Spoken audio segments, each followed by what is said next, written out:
What's up, guys? Welcome back to another episode of the Blacklisted Gaming Podcast. I wanted to point out that we do talk about God of War spoilers at about an hour and 25 minutes into the episode.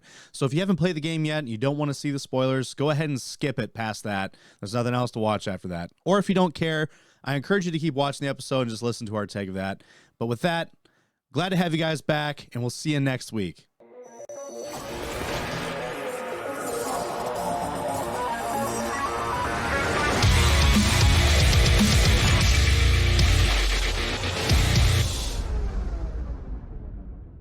It's been a bit, hasn't it? And we're back. We're back. And we're back after a lengthy time off.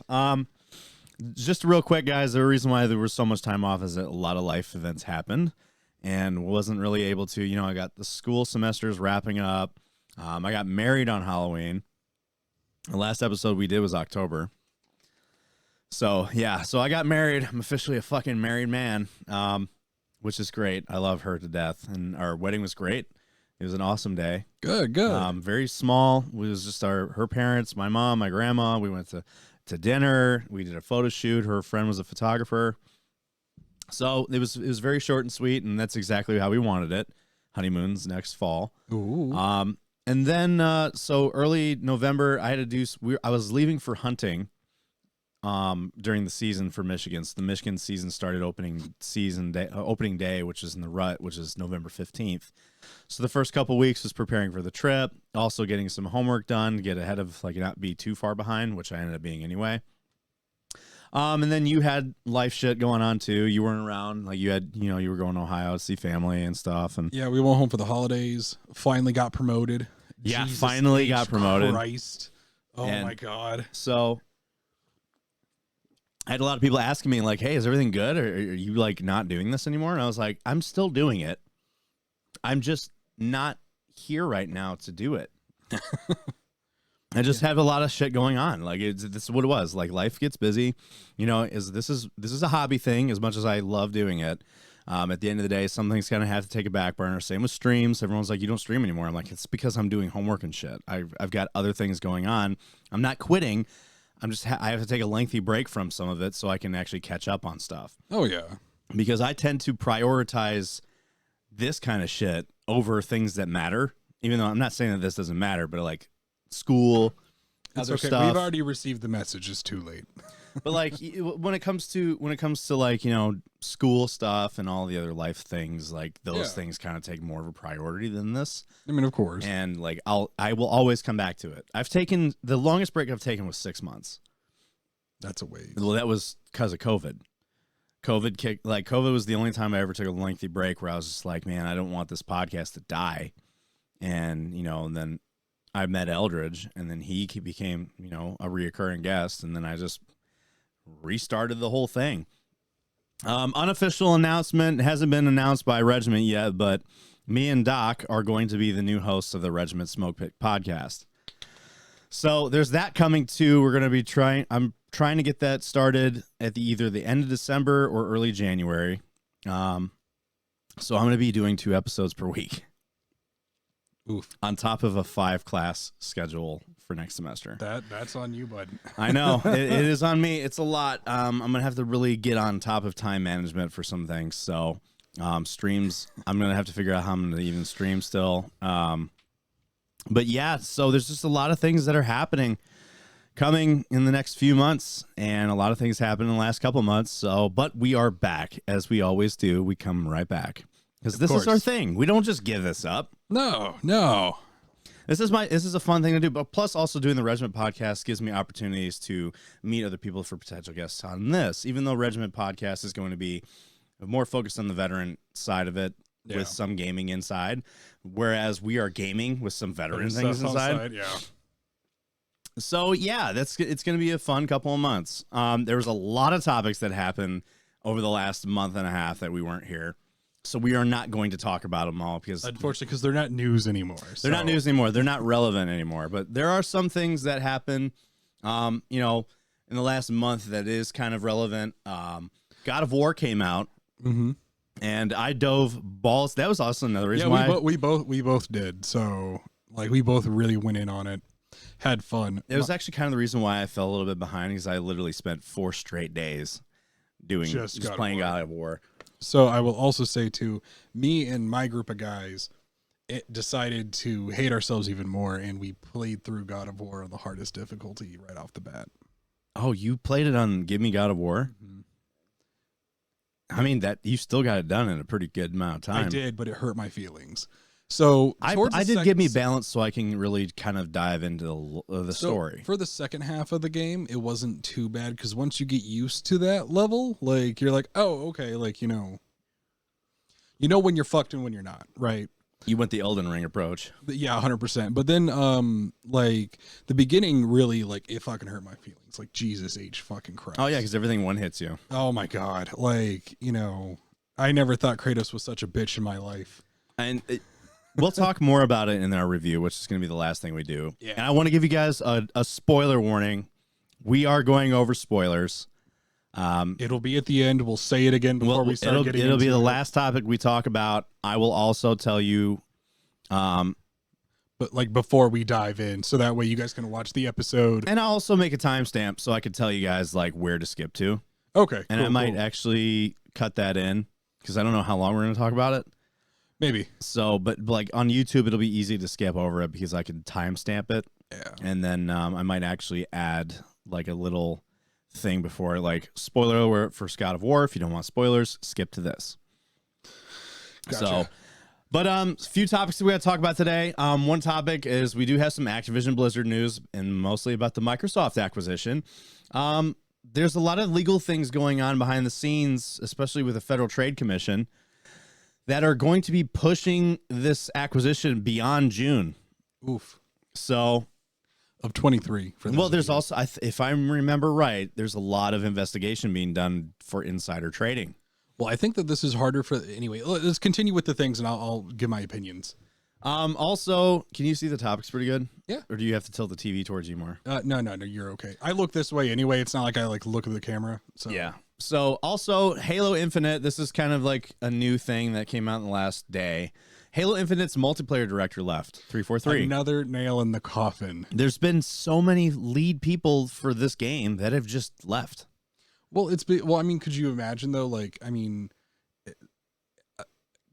let's talk about the next topic. I'll give my opinion. Fucking damn Okay, it. look at you not getting sidetracked during the topic discussion. Leave me alone. Then our next topic, we're going to talk about the Video Game Awards. We're going to talk about the nominees. Also, there's some news that came out saying that the Game Awards will be significantly shorter than it usually is. Huh. Which has me thinking that a lot of the reveals that, because usually during the Game Awards, there's like a big reveal, like game reveals and shit. Yeah. And this has me thinking that there might not be. Huh. I mean, it might make sense, especially with so many companies kind of backing out of the whole like E3, for example, right? Well, the Video Game Awards isn't like an expos, like an expo. Right, so right. the Video Game Awards is an award show where they use it as an opportunity to reveal something. And I mean, obviously, certain publishers have their own thing. Like Sony has its own thing, Microsoft has its own thing, Nintendo, so on and so forth. But the Video Game Awards, like they're already there, and sometimes a lot of these publishers want to announce a new thing that they have coming, and on top of the awards. Which has me wondering, like, if they're not. There's a lot of rumors going around that Rockstar is going to reveal GTA 6 because they're on the board for the VGAs. Well, also too, like I think some of it too is that I wouldn't be surprised if a lot of companies aren't doing that as much anymore because the developments for companies, we would say for most companies currently that you would normally hear from, most of them have had hellacious development cycles. And they're having to delay games left, right, and center. So they're being more reluctant to announce. Yeah, so they're not going to be like, well, think about it. For over the last couple of years, granted, I know COVID had some impact on that. Everybody blamed COVID for fucking everything. But also, too, like some of it is just developer practice. You know what I mean? And so many of them are getting to the point where they're releasing half-baked games. Cyberpunk, prime example. Hey, here's our game. Oh yeah, people are excited. They had a delay. Cool, whatever, you know what I mean? And then they finally released it. It wasn't finished. And then the following year, now people are like, oh wow, Cyberpunk's pretty good. Right? Yeah, Cyberpunk ended up being pretty decent. So that's my thing though, is I think so many developers now were like, hey, maybe we just shouldn't announce this shit like at all. Yeah. And then, we'll kind of release it as necessary instead of trying to make,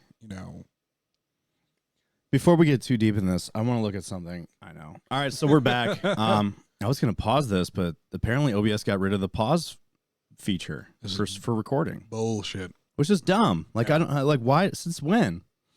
But anyway, but yeah, I do think it's because so many people have been fucking up, and I think the gaming community responds better to delays and then a good product rather than you just saying, hey, well, it'll come out in 2 years, let's say, right? And then you release a fucked up game, right? The pressure's on for the hype. And I feel like they're realizing, I'm hoping, I guess, I'm hoping that they're realizing that, hey, it's easier on the developers and it's better received by consumers if you don't know about a product, right? It's like Elden Ring. We had no clue. Sure, we knew From Software was doing something, but like we didn't know what they were making. We didn't know when it would come out. We didn't know when it was there. Right. You wouldn't, and you don't know. They've done that with like the last 3 games that they made. You know what I mean? Mm-hmm. Dark Souls 3. Up until like I think it was a month before it came out, I didn't really hear too much about it. There were rumors, but no one knew. And then they came out Bloodborne. Oh shit. And then people are just excited about a game, and they could take their time making it because you didn't give yourself a stupid time constraint. You know what I mean? At least with the public. Sure, I know internally they said, hey, we have deadlines and dates, but like you didn't give yourself like oh fuck, something happened, or maybe the code wasn't working right, or bugs and shit. Bugs, whatever, Quality control and all that extra shit. And if that's the reason they're doing it, that's super smart. Yeah, I mean, look at the last few games. Like, look, Callisto Protocol is a new example. Everyone's saying that it needed more time. Really? Yeah, and which sucks because looking at the Callisto Protocol, I wanted to get it, but I watched Skill Up, who's a game reviewer on YouTube, and he says he does not recommend it at all. Really? And the only thing Callisto Protocol has going for it is it's got really good graphics. That's kind of sad. And it only performs well on PS5. It does not perform well on PC. Oh, it has a lot of stuttering. That explains why my friends were kind of kind to the game then. Like, a bunch of my buddies have played it, and they really suggest it. Because, granted, they're playing on PS5. And they were like, oh, well, no, it seems pretty good. They like it. They like the genre. They think I should play it. And the thing about it is it's way too linear. So, like, you're just going, all your levels are just straight corridor stuff. Like you're going in a straight line the whole time, and then you fight the same enemies. There's no true variety in them. It's all melee based, and it's got a weird dodge mechanic that you can just kind of spam and just never get hit, and then you hit, and then you can like melee back and shit. The graphics are the only good thing about it. The story is pretty stupid. Apparently, it's a very predictable story. Even Skill Up says, if I told you this is about going to a prison in space, what do you think is going to happen? And the enemies are not even a jailbreak, but all of the prisoners are fucking space zombies. Fantastic. Now, what do you think caused that? The moon. No. If someone were to say, like, we're going to a prison, oh, there's space zombies in this prison, so how did that happen? It's probably mad scientists. Exactly. It's exactly how it happens. So it's an experiment gone wrong in a space prison, like, the very same plot for every space horror thing that happens. So the reason why I said the moon is because I'm really excited for Dead Space. A lot of people say this a lot. Callisto is a lot like Dead Space. Well, because I never really got to play Dead Space when it was first coming out, just because when I was younger, like all I did was sports, and I mean every hour of my day was taken up by that in school. So I didn't really get to play a bunch of games like that, and so I really would like to play the remake at this point. So I've been excited about it. Yeah. So. We could talk more about it, but we got another topic. So, Meta. Right. So, if you ever had any doubts of the success of Meta, your doubts are true. So, Meta this was earlier in November. Meta layoffs, they laid off 11,000 employees across numerous divisions. Yeah. And that's a hefty cut. I mean, think about how much money they've been spending on this fucking thing, and it doesn't look like anything. Like, even like we talked about this before, their own developers don't even enjoy it. Yeah. And then Mark Zuckerberg shows up and says, I guess there's people that are here that shouldn't be here. and he's basically saying that like Metaverse isn't good and it's the developer's fault and all that extra shit. So he's just being, a typical billionaire, being a cocksucker. It's so weird, and it's also too. It's at the point where it's like, dude, I don't even know why he's doing this whole meta thing. Like, I don't know either. You're already a billionaire, man. Like, what more do you need? And the idea of it, we found the MetaQuest Pro at Best Buy. Yeah. The really expensive one. Oh, okay. And Alicia was like, "Oh, look, VR." I'm like, "That's the MetaQuest. Don't get it." I'm like, "That's the $1,500 VR headset." And she said, "Oh." I was like, "Yeah, dude, my Ring fucking notifications." Which is odd because, like, to be 100% honest with you guys, if you're looking for like a nice VR system, get an Oculus Quest 2. Right. So like, there's better VR out there, and especially with the whole purpose of what the Metaverse wants you to do with it. Well, because unfortunately, no one wants to use a goddamn VR system for business. No. Like, to be honest, if you want VR, get an Oculus Quest 2. They're like $200-$300, and I think $100 extra will get you like a carrying case and an extended battery to put like on the back of it, which is actually really smartly designed. I'm not gonna lie. And it works great, and it's for gaming. It'll hold games. It does all that stuff for you. It's really nice to use. Don't get the fucking expensive thing. What are you getting out of that? Cool, you can do your taxes on your fucking VR headset. Shut the fuck up. Like, you can go to work meetings on your VR headset. Like, no one wants to do that shit. No one wants to. Anyway. But our final topic is going to be the God of War discussion. Yay! There's a lot to talk about with this one. Yes. A lot of things, because like after I played it, I wanted to know what your thoughts were. Of course. And we shall discuss those thoughts once we're done with these topics. Because I will say this, kind of give you a hint towards it. I wasn't a fan of it. So I liked it. But I didn't like the writing and the handling of Ragnarok. But we'll discuss that in a later time here on this episode. So first things first, kids. Of course, the article page is not your weekly Activision update that is been delayed by like a month. Hang on, the display isn't the correct one. Now it's the correct one. Yes. Anyway, so the FTC is currently investigating, and potential lawsuits are coming out for this acquisition here. Potential, huh? Yes. So legal threats push Activision Blizzard acquisition by Microsoft beyond June 2023. So legal concerns threaten to push the Activision Blizzard acquisition by Microsoft back into June of next year, at least according to a recent report from an antitrust expert. Microsoft, on the other hand, has apparently prepared to fight it in court for as long as it takes to make sure that its nearly $70 billion deal comes to fruition, despite possible attempts to block the merger by the Federal Trade Commission. So even the FTC is like, something's wrong here and this should not be happening. Oh, definitely. Well, honestly, so before we get too far into this, my thoughts and what I restrained myself from earlier, everyone be proud of me. Nice round of applause. I'm proud of you for that. You did a good job. So what I think happened was Bobby Kotick is really used to stepping on the heads of like workers and things like that, and is used to doing sketchy shit, which fair, threaten your secretary, you can get away with that, that's a nice layup, whatever. But, I will have you killed, bitch. But the thing is, though, is that when it comes to this, I think his problem and the problem with Activision in general was they're used to doing some corrupt and pretty fucked up shit in-house. But unfortunately, this didn't just affect like, employees, or affect like HR or their poor, overworked legal department. This is affecting other businesses. But also, too, remember we talked about those other shareholders that were getting cut out of it. No meetings, no nothing. And I'm willing to bet that those people know Bobby Kotick and his little circle of gaggle fucks, Yeah, and there's definitely some insider shit going on. And they were like, hey, so hold on a second. What we're doing here is I'm going to keep track of everything. I'm going to keep proof of everything. And these are also other wealthy individuals who aren't just like, oh, well, you can drain me out in court. They're like, no, we can get out of this what we want. You know what I mean? And we will and can fight for this.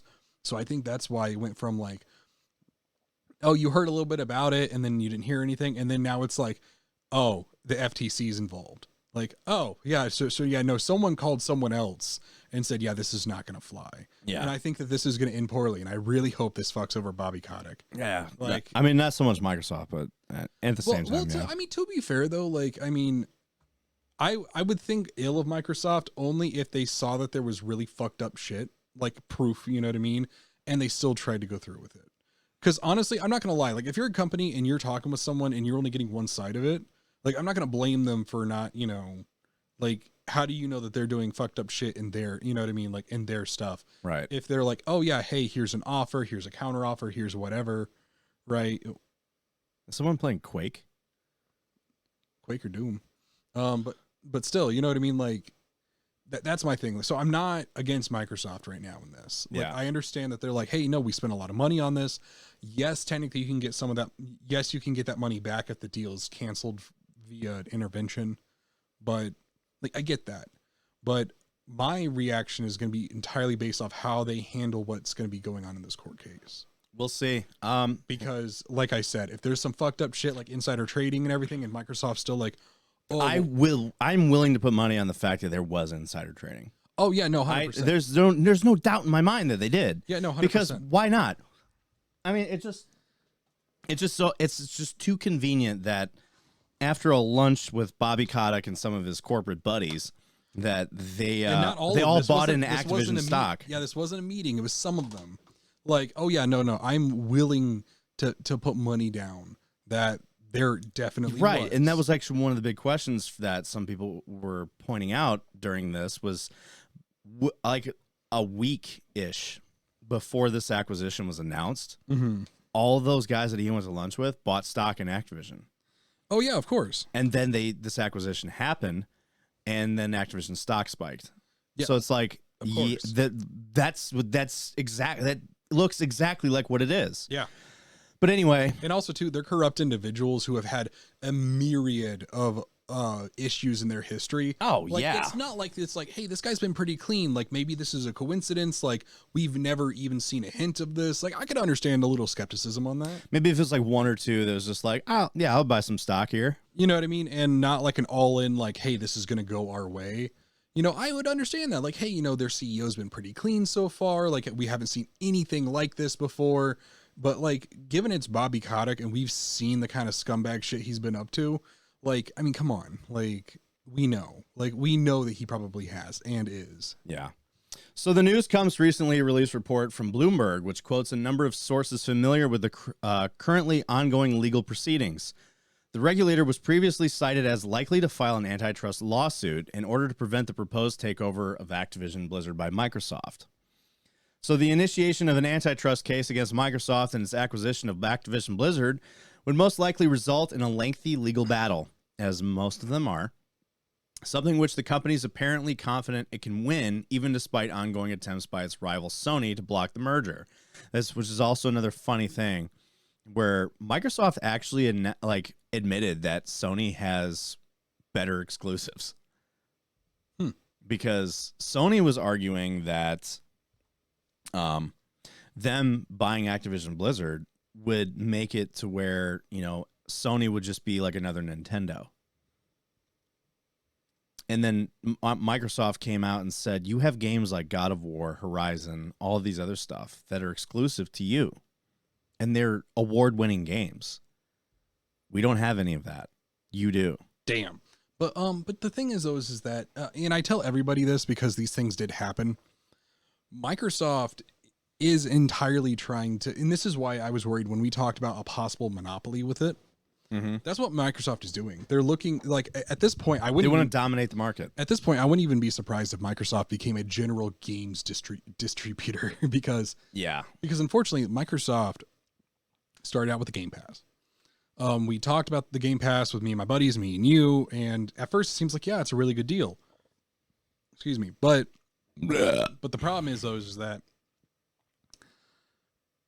it's not going to stay that price forever. No. The problem is what they're doing, and I know what they're doing, and it's scumbag shit, is they're offering games up for a very low price. Because you're right. Because like you said, they can eat the losses. For Microsoft, oh, you're selling games below profit margins for a while. We can do that. Like, who cares? Not a lot of other people can do that. Even Sony can do it for a while, but like, it's not good for Depends on what it is. It's not good for their general business, right? No, it's not. So, okay, cool. Well, if you're just doing that, then why are you doing it? Oh, well, they're doing that because they're eliminating other competition. They're looking to me like they want to be the Steam of consoles, Yeah. right? And which is admirable, but like it's a bad thing because the problem is that you're looking for monopoly, and this monopoly is being obtained not because no one else really sells games like Steam, right? Steam, as far as I know, so Epic Game Store. So if I'm wrong, yeah, but Epic Game Store kind of sucks. But the problem is is that Steam said, hey, we're going to offer these games. Sure, they give discounts or sales or whatever at certain points in time. But, as far as I know, they were just really one of the first people to be like, hey, just buy games from the store, and they distribute it, right? And granted, Steam has also Steam and Valve have really gone away from making games to, they just distribute, right? Mm-hmm. And that's their business. So that's why they kind of get away from the whole monopoly thing, right?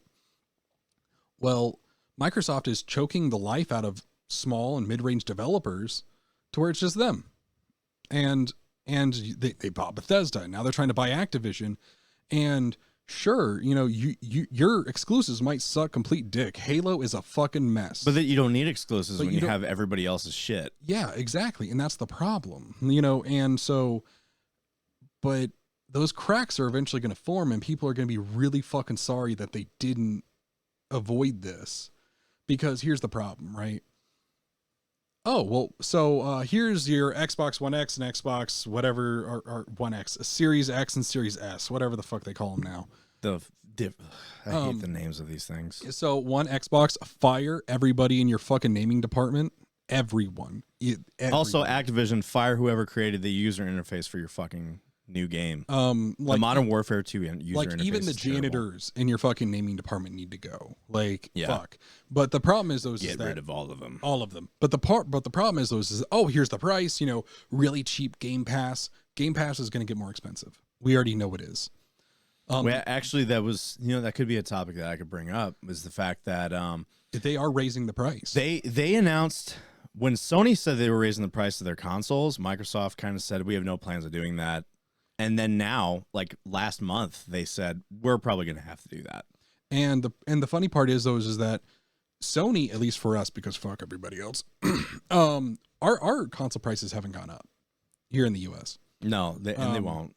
They might actually. Sony said that they didn't plan on it because like it wouldn't be good for their business, which I understand, whatever. But like, point is moving forward is that Microsoft is raising the prices on both the Game Pass and their consoles now. Yeah, and I'm telling everybody. Now, they didn't say it was for sure going to be that. They said that eventually it might it's probably going to end up happening. And if anything, it'll start with the Game Pass. They also promised couch co-op and a goddamn game that's easy to make couch co-op. That is true. I don't trust anything Microsoft says. You're right. At this point, I cannot take their fucking word for anything because I'm sorry, they said they wouldn't raise the prices. Like I said, I got so used to them being shitty fucking people during the 360 era when they were dominant. I can't trust anything they say. And this isn't me saying like, oh, Sony's better. I just don't trust Microsoft on anything that they say, on anything that they do. It seems like that they have gone back on a lot of things that they've said in the past. And and even with the whole, we don't plan on raising the prices of the Game Pass or the consoles. Well, I think, and now here they are saying that they're going to be they potentially are going to be raising the prices in the near future.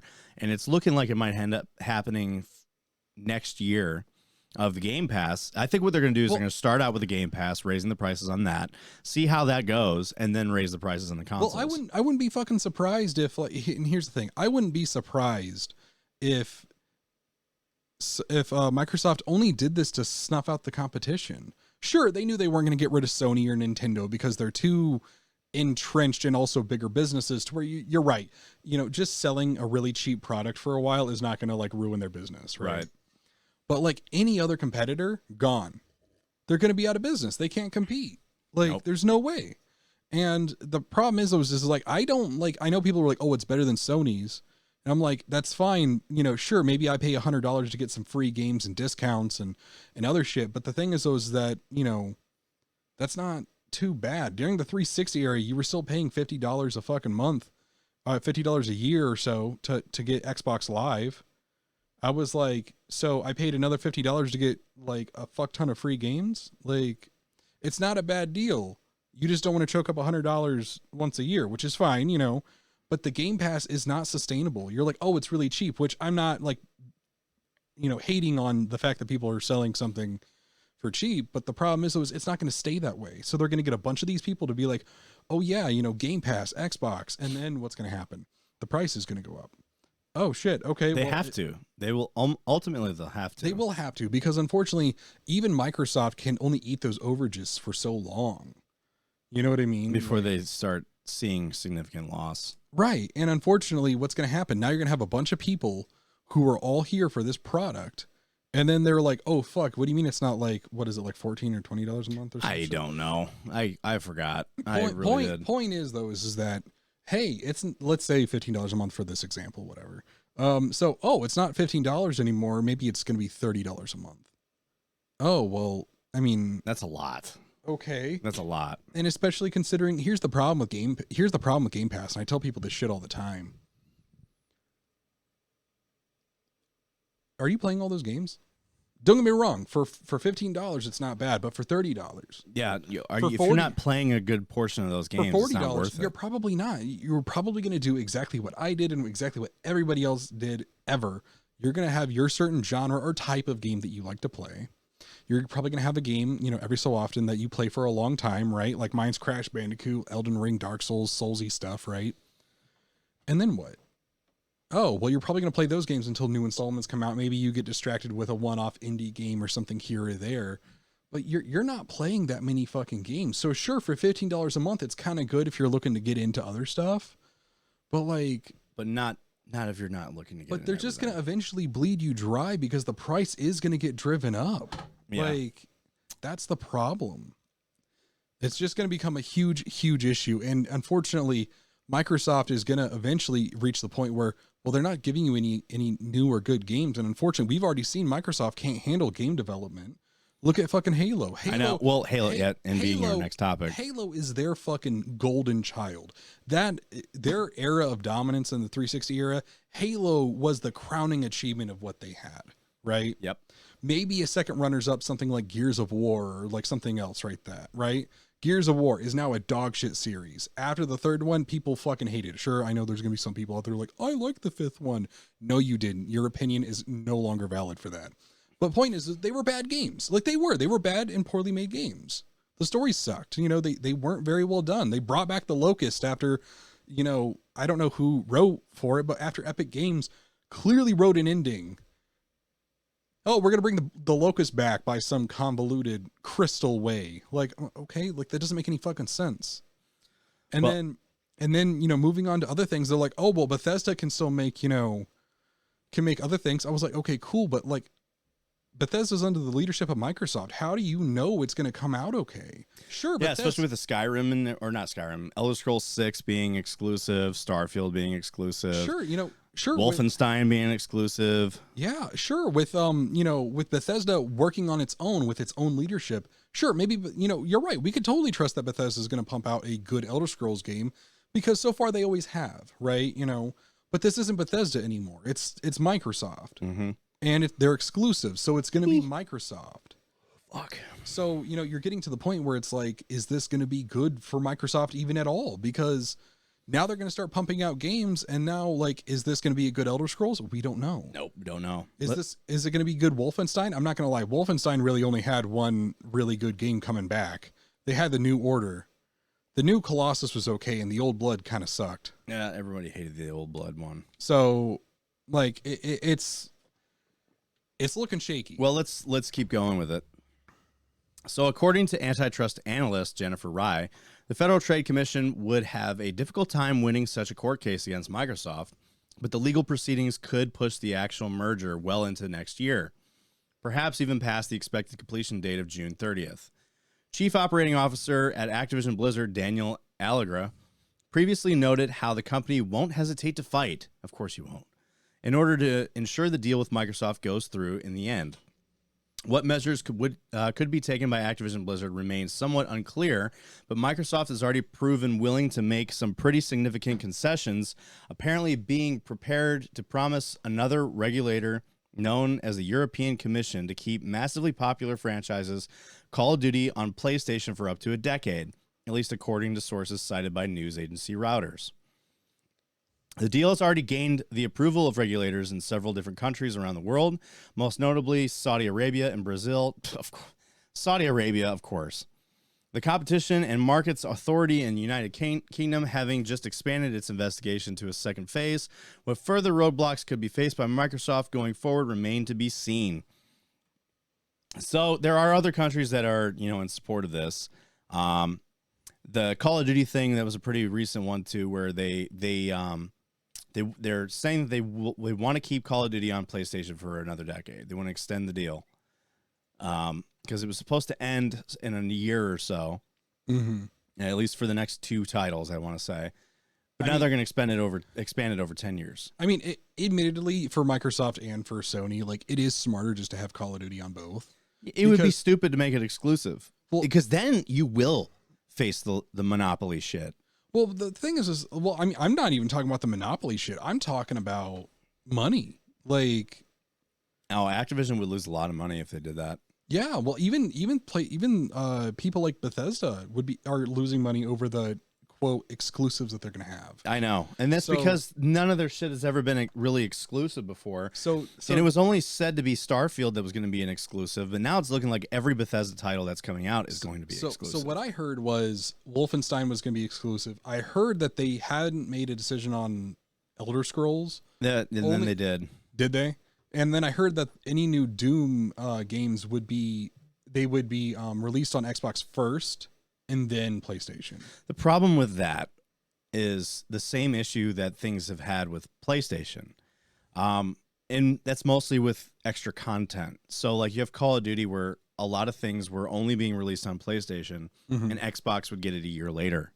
So Spec Ops mode, for example. So Spec Ops mode was only available for Modern Warfare 2019, was only available on PlayStation, and then Microsoft would get it a year later. But at that point, it was like you want people to pay a full price for a game that has a feature in it that only PlayStation players can have, and everybody else can get it a year later, but they're still paying for it. And then they're going to get it when no one else is going to play it. So you're going to release a mode with something like Doom, though. It's a little different. I mean, maybe it really depends. Like a lot of people don't want to play a game that's X amount of time old. Like for example, if it's a year. I'm not gonna lie, those people are kind of stupid. For multiplayer games, I get it because whatever. But Doom's not a multiplayer. Like it's unless different. They add it. They tried adding it, but it didn't work. Yeah, no one. So I played Doom Eternal. I liked the game, even though it was a little too pandering to the old style. I like Doom 2016 better. It was by far the better title. But like. No one, I didn't care about the multiplayer. No. No one did. No one did. And so, again, like, I couldn't imagine if you're like, hey, I'm a Doom fan, I like to play it, and you're like, I don't want to play through the single player experience because the new game is a year and a half old. You're not a Doom fan, I guess. Like, I hate to be that guy, and I know I've been jokingly telling people like whether their opinions are right or not. But I'm going to keep doing it. If you're going to be like, hey, unless it's a multiplayer game, I'm talking about single player experience here. Yeah. I'm not talking about like, I understand I don't want to get into a game that, maybe the lobby or the player base has died off. I do get that because, what's the point of playing a multiplayer game if no one else is playing it? Exactly. I get it. Like, but for a single player experience, like, I mean, could you imagine if someone said, I'm not playing, like when Skyrim came out, could you imagine if someone said, I'm not playing Skyrim on the PlayStation, it came out a year ago for Xbox? No, like, come on, like, could you imagine? And then here we are over a decade later and people are still playing it. Yeah, 100%. What do you mean? I played it the other week. I did too. I dive back into it once in a while. But the thing is, that's my point though, is that for a single player game, I think that's okay. For multiplayer, I do understand. Multiplayer would be, because then you have an advantage, especially if it's crossplay. So let's, speaking of Xbox exclusive games, we're going to talk about Halo.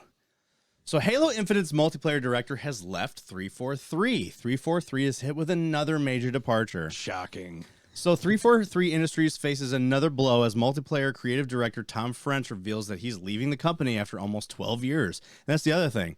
All these people that are leaving 343 have been with 343 since like the beginning. Wow. Well, I mean, to be fair, 343 doesn't seem like they're going in a good direction. Well, even look, this comes shortly after the studio founder Bonnie Ross also left 343, reportedly alongside another long-term employee. Oof. Also, however, comes as the recent winter update added a campaign co-op, the Forge beta, and more, perhaps indicating that this was French's final project. It's still a concerning trend that 343, despite this, with many company veterans leaving during Halo Infinite's troubled ongoing development. As reported by VGC, French announced his departure yesterday, December 2nd. He said it was a massive honor to work with Halo Infinite, and he couldn't be more proud of his time at 343.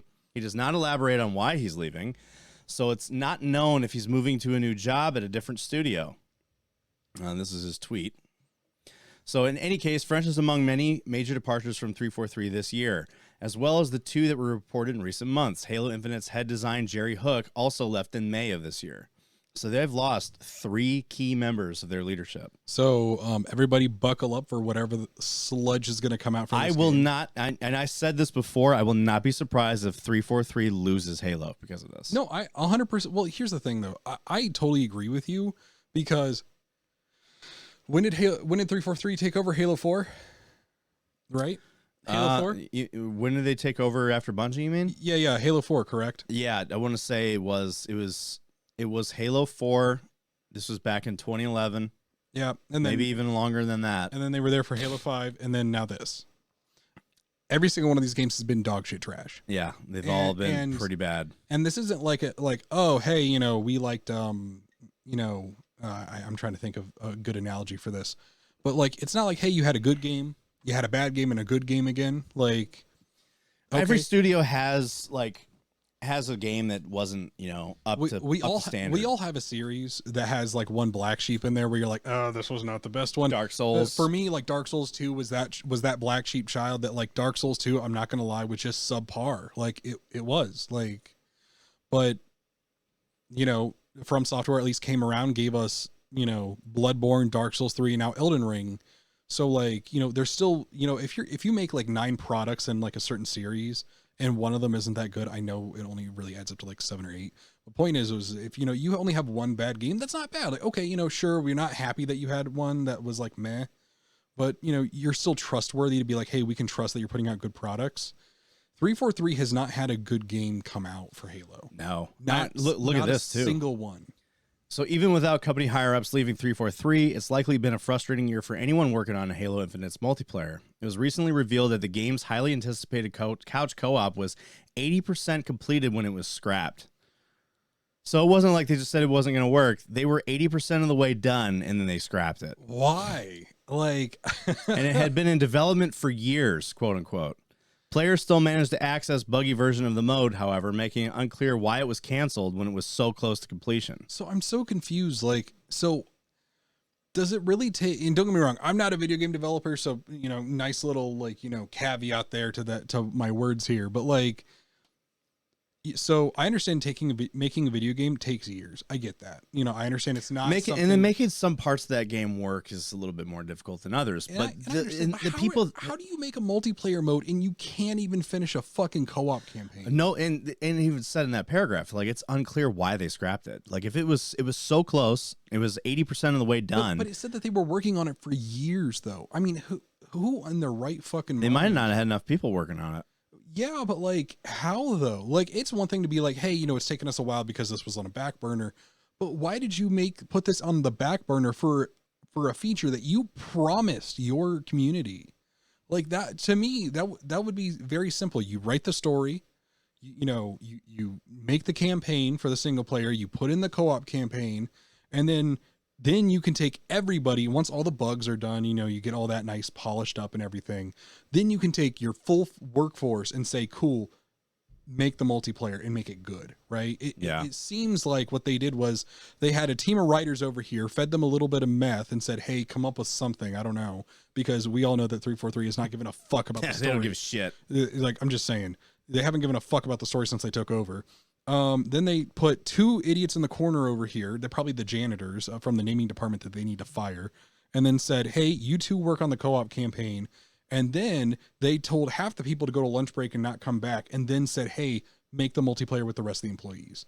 And unfortunately, these employees, I don't like, I'm almost starting to question, like, how are they hiring these people? Like, I don't know. It's and people were able to access the couch co-op through like an exploit, Well, and it's- it was buggy. But they also, when they were playing it, they were saying, well, these just needed more work, but it still worked. So I don't understand why they scrapped it.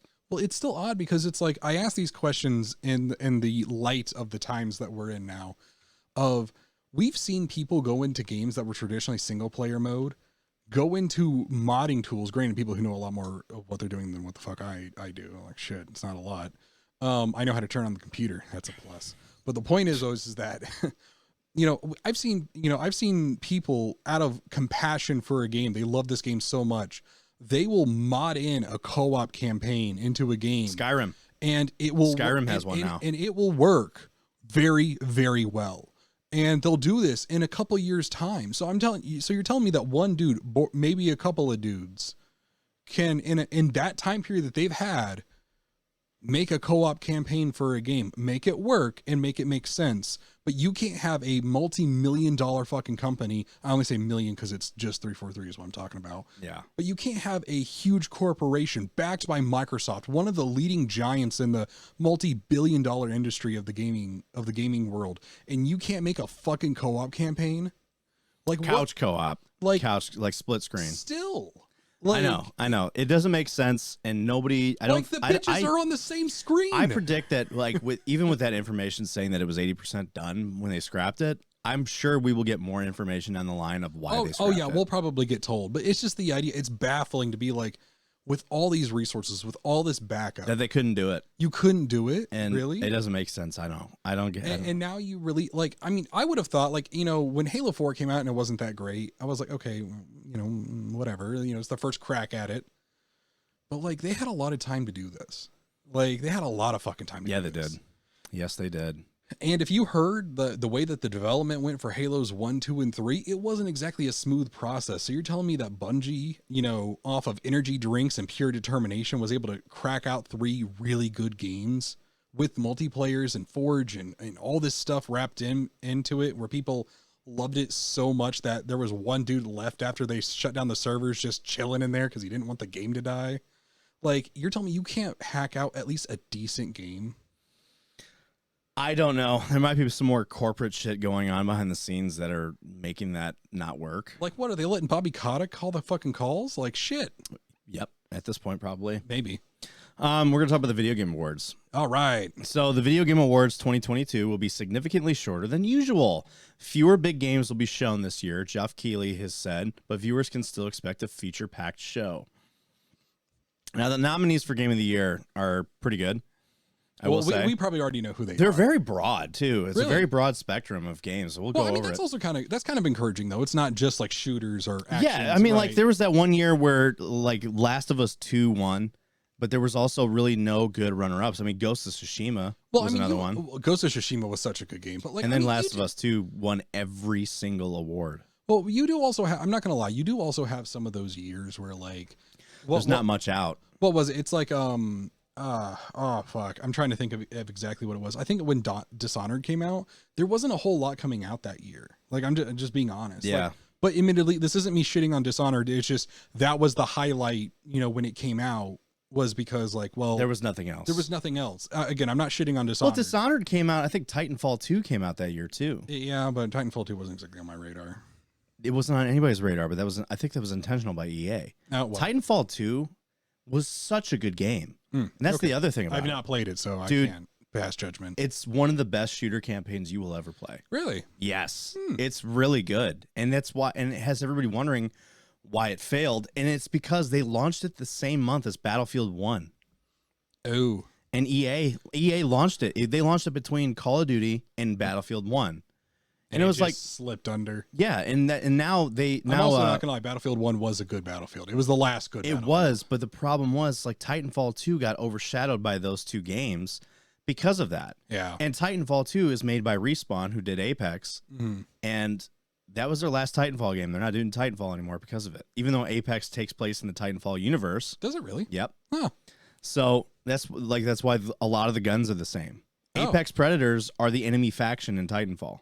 Oh, shit. Okay. And I think they even had a pilot, because like the guys that pilot the Titans, they're called pilots. So there was an event. Creative. I know, super creative. But the pilots were different from all the other characters in the game. Oh, okay. Pilots were exclusive to their Titans. So you had your factions, right, that were at war with each other, but then you had the Titan pilots. Okay. And the pilots were basically like, so, yeah, you said they were custom to their Titans. It wasn't. They were like anybody could just jump in it, right? They like their Titan was part of them. Like you could jump. So only a pilot can take. We're taken from Warhammer a little bit. Understood. So, the pilots were like in a league of their own on both factions because they had understood better equipment, better abilities. Like they were just different. They were just built different. To be fair, if I could pilot a Gundam, I would think I'm better than the foot soldier. So. Titanfall 2 came out. So Titanfall 1 was cool because it was different, but the only problem with Titanfall 1 was that it had no story and stuff. Oh, it was just kind of it was just all multiplayer. And they embedded the story in multiplayer matches. That's kind of weird. So it was like, but it was different because it was nothing else was like it. Well, to be fair, having a different game though can still make a game successful. I mean, yes. But that was the biggest thing was that there was no single player. But Titanfall 2 added a single player. Okay. And the thing was, it had some of the coolest campaign missions for a shooter. There's one that has like a time warp where you have like this like handpiece that lets you warp in between time. Like in the same level. So like you end up going like maybe 20 years in the past, but you're on the same level. You're in the same building. Yeah. And let's say there's an area that you can't get through because it's all like fucked up. And then you go back and then you click back in time and you could cross that area. And there's like different ways that you had to go about this by switching rapidly back and forth through time. That's kind of cool. And it was super awesome. And it was creative, like especially like when you're fighting it. But there's also different enemies in the past versus in the present. Right. So like if you're fighting a fucking hard enemy, you can go back in time. And fight the other guy, was a baby, and then fight like the other enemies that are there to like get all the ammo, and then your health or whatever, and then you can flip back to the future, and then fight that thing. You just keep going in and out of time. That's kind of cool. It was super cool, and then like the Titan that you're piloting in the game is your old commander's fucking Titan. He dies, and the Titan is like operated by like a computer program. And it's such a good campaign. And everyone's like, this game was so underrated because of how good it was, but it got drowned out. And I think EA purposely did it. I think EA purposely fucking set that game up for failure. Why? They didn't want to deal with Titanfall anymore. They wanted to deal with Battlefield, and they wanted to go into Apex. Yeah, because Apex was one of those projects that had no marketing behind it, and there was no announcement. There was nothing. The game just showed up. That was like the one thing that they did with it. I mean, to be fair, it is pretty successful now. It worked out. It was just kind of like, we're gonna make a really good battle royale that's just gonna get popular because of word of mouth. They gambled with it, and it paid off. But yeah, like Titanfall, that could have been game of the year, but because it was so pushed under the radar because of its release date, it never made it never got anywhere. Yeah. So anyway, back to the Game Awards. So this year's Game Awards right around the corner. Like previous years, viewers can expect performances, guest appearances, game reveals, and of course, a number of awards. Bestowals include the coveted Game of the Year award. However, in a change, the Game Awards 2022 will have a shorter runtime. The Game Awards creator host Geoff Keighley has said that this show, which will be staged on December 8th, will be significantly shorter than last year's event following feedback from viewers. Keighley revealed that the change in one of his regular Twitter Spaces streams where he said, "One thing we're doing this year is we're trying to make the show a little bit shorter. I won't say anything officially until we're through our rehearsals, but we think it's going to be a significantly shorter show this year." Keighley explained that the decision to curtail the show's length followed feedback that the length of the previous shows could cause some fatigue. There are lots of games and lots of things that want to be part of it, but we're cutting back on those things to hopefully have a bit more of a streamlined show. So yeah, the Game Awards gets fleshed out over the week. Oh. Or like, it's like a long show. I remember it being very long. Well, I can understand too that if it's really hard to keep the hype over the whole week. Right. So yeah, so there will still be a number of game reveals in the trailer drops, etc. Keighley also tampered expectations by saying the viewers should anticipate fewer big games as part of this year's show, which indicates that Grand Theft Auto 6 will not be one of these. But the host said that he hasn't felt this good about a show in a while, which he revealed during a Reddit AMA the other day. However, we can expect to see between 30 to 40 games showing new content and a fair number of new game announcements, so viewers can still look forward to a feature-packed show. Huh. Okay. The 2021 event ran for about 3 hours with an extensive pre-show, but this year's pre-show has been renamed the Opening Act, with Kaylee saying it will feature some huge announcements. And Kaylee last hosted Summer Games Fest, which ended the official reveal of The Last of Us Part 1 and the tease of an online multiplayer game set in the same universe, although the surprise was ruined by leaks that came hours ahead of the show. Hopefully, things will remain fresh for the Game Awards and unspoiled. But you can't do anything about that. I know. Viewers can expect the Game Awards 2022 to feature Tekken 8, Nakoya Yoshida to introduce more information regarding the Final Fantasy 16. While new footage of Star Wars Jedi Survivor should also be shown off, among other reveals, set your calendars for this coming Thursday. Let's actually talk about the Game of the Year nominees. So, Game Awards 2022 nominees.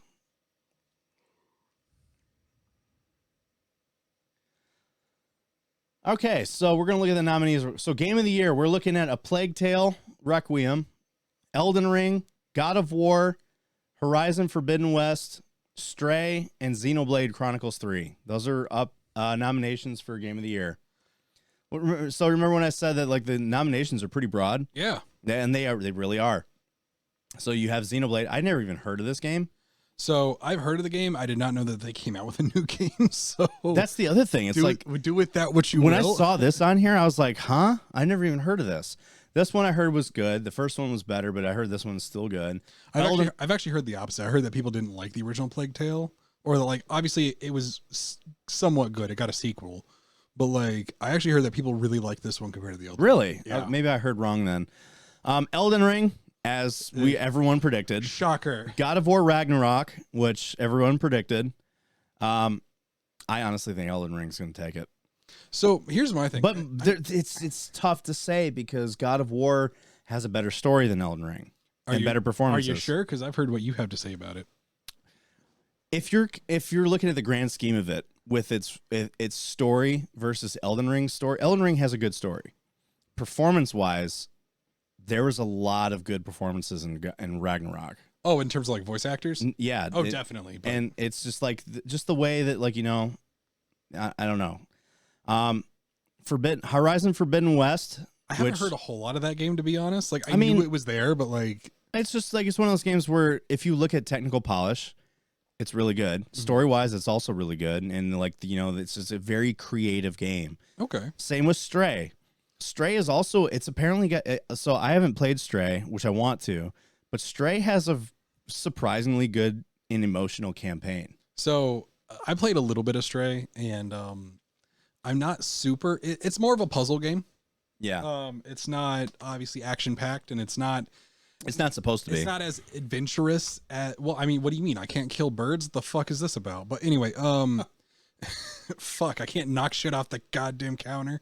But no, like it's a little less adventurous than I thought it would be. I mean, don't get me wrong, you still adventure around, you still explore, like, obviously, but there's a little too much running away from ticks that I didn't necessarily care about. I know that they needed something to be an antagonist, but you know, it was still a good game, and I haven't gotten enough to really get into the story, so I can't speak on that. So, and then Xenoblade, I don't know anything about that. Zero about that game. I know absolutely nothing. Let's see, view categories. Next category. So we have best game direction, which we have Elden Ring, God of War, Horizon, Immortality, and Stray, which I've also not heard of. Next category, best narrative. I think God of War will win this one. Okay. I can't really say because these two games I don't know much about. This one I don't know much about. I heard this is also a really good story.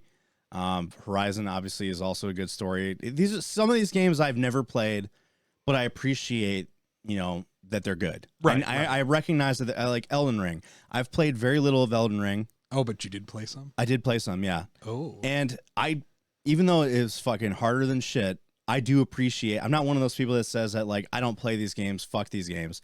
I appreciate what they are. Mhm. and I recognize this is a really good game. Yeah. Even though that I haven't played much of it, I recognize like just a little bit of it I played was very cool. Like the level designs were cool. All the different things you can earn in the game and like the different directions you could take with combat is really cool. What's the next category? Best art direction.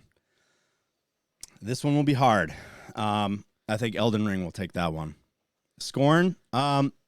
Here's the thing about Scorn. It's a little too on the edge I think. What, Scorn? Yeah. So Scorn's cool, but I heard the game itself kind of sucks. Oh, really? Well, so everything that I've been pointing to, and I've not played it because, whatever, but the thing is, the only problem that I have with it, and I'm not against this personally, but I think that the only thing that it really had going for it to make it noticeable was how gory and disturbing it was. And that doesn't typically win awards. No, it doesn't. I mean, if you want to talk about art direction, it was very creative in the way that with the fold up penis? I forgot about that. Not anymore. Everyone was shocked at like they just see this thing and your dick's like and you're like, what the fuck? Yeah, 100%. But yeah, so that's why I was like, I just don't see that getting the award. I'm not saying it's bad. I'm not shitting on it. I don't know. I don't know either. I think it was only on there because it was like different. Yeah. Let's see, best score in music. I really think God of War will take that one. That's going to be a tough battle between God of War and Elden Ring, because if you get further into Elden Ring, some of those orchestral pieces are amazing. And like the soundtrack, I've been listening to the soundtrack of Ragnarok. It's good. Even like during combat sequences, the music is just fucking great. Yeah. It's just, and there's even a song we'll talk about in spoilers it's called Rabe's Lament. So we'll talk about that in a second. These other ones I haven't really heard. Yeah, I have no clue. So, best audio design. Why is Call of Duty on there? I want Call of Duty to be banned. Let's talk about Call of Duty for a second and their audio design. It sucks. Yeah. It really fucking sucks. Again, I think this is going to be down between Elden Ring, Ragnarok, and Forbidden West. I mean, I'm sorry. Yeah. Sound design, I mean, I can understand this, like you have your cars around you and shit. But I think these three would definitely be fucking Modern Warfare 2 will not. Get Call of Duty's ass out of here. Best performance. Ooh, this is going to be a really tough one. So you have Ashley Birch from Horizon Forbidden West, Charlotte McBurney from A Plague Tale, Christopher Judge from God of War. He is such a good Kratos voice actor. I know. And it's crazy because it's like when I first found out they were changing the voice actor of Kratos, I was like reluctant about it because I was so used to young Kratos, but he does a really good older Kratos. No, he does. He does. I'm very impressed. I've been very impressed with him so far. He wants to play Kratos in a live action God of War. Oh, really? Which he's got the build for it. Yes. He does not have the face for it. No, he does not. He does not. He does not. I mean, nothing against his appearance or anything, but for instance, he doesn't have the Greek Spartan nose. No, if you look at Kratos' facial features versus Christopher Judge's facial features, they are drastically different. Oh yeah, Now physically build wise, Christopher Judge is already. He would have to play old Kratos. Oh yeah, he would have to be, but even still, old Kratos' facial features are very different. Oh no, I agree. I'm just saying, like, if it was a younger Kratos, there'd be no snowball shot in hell. No, like, because then the voice would be different, and then yeah. And that's the other thing. So if they're going to do like a Kratos, like a God of War series, yeah, it's going to have to start at the younger Kratos. Almost. So, but he does have a good build. The dude's jacked. The dude is absolutely jacked. I think he should bulk up a little bit more, especially in his traps. Because like Kratos has fucking godlike traps because he's a god. But shocking. You got Sonny Soljic, who's Atreus. I like the fact that they kept the kid as Atreus to make him like grow with the role, because did you know that they had to like rework his voice? Really? They had to reshoot some of his voice acting lines because his voice changed during production. Oh, really? His voice dropped during production, so they had to start all his earlier lines had to be redone. Oh, geez. Games for Impact. Interesting. I've never heard of. So what does this even mean? For a thought-provoking game with a pro-social meaning or message. I don't care. Get the fuck out of here. Best ongoing. So best ongoing game, you got Apex, Destiny 2. Final Fantasy 14 might absolutely obliterate all these. Just saying. I think it will too. Fortnite and Apex, no. I think the only Genshin Impact, everyone plays that a lot, but I not a lot of people like it. So now these two are always, packed. Yes. Yeah. So Final Fantasy 14 totally. So I'm going to be honest. Final Fantasy 14 is probably going to blow this out of the water as far as my opinion goes. It overtook WoW. Oh, that's an achievement. It did. It overtook WoW, but it overtook it like last year. And it has stayed on top as far as I know. And the game is amazing. It's very good. I mean, Alicia plays it. Yeah. Wait, what does she play? I'm going to judge her for this. I don't remember, dude. Okay. You'll have to ask her. But I agree. I think Final Fantasy will win that one. Best indie. Now, this one will be tough because I don't know any of them except for Stray. Yeah. Stray. I don't know. So that one's the one I can't say anything on. Yeah, I can't really give a judgment on this one. Best mobile game? Oh, no. How much do you want to bet Diablo Immortal? No, it won't. Why is it even on here? With all the shit that it went through. Yeah, no. I think Genshin Impact will probably win that one. Genshin will probably take it for that one. Best community support. Now, this one's going to be tough. I want to say, my vote would be for No Man's Sky. No Man's Sky for me is still in jail for the bullshit launch. And I always say No Man's Sky because everything they've done has been completely free. So you only have to pay for the game, which is $30.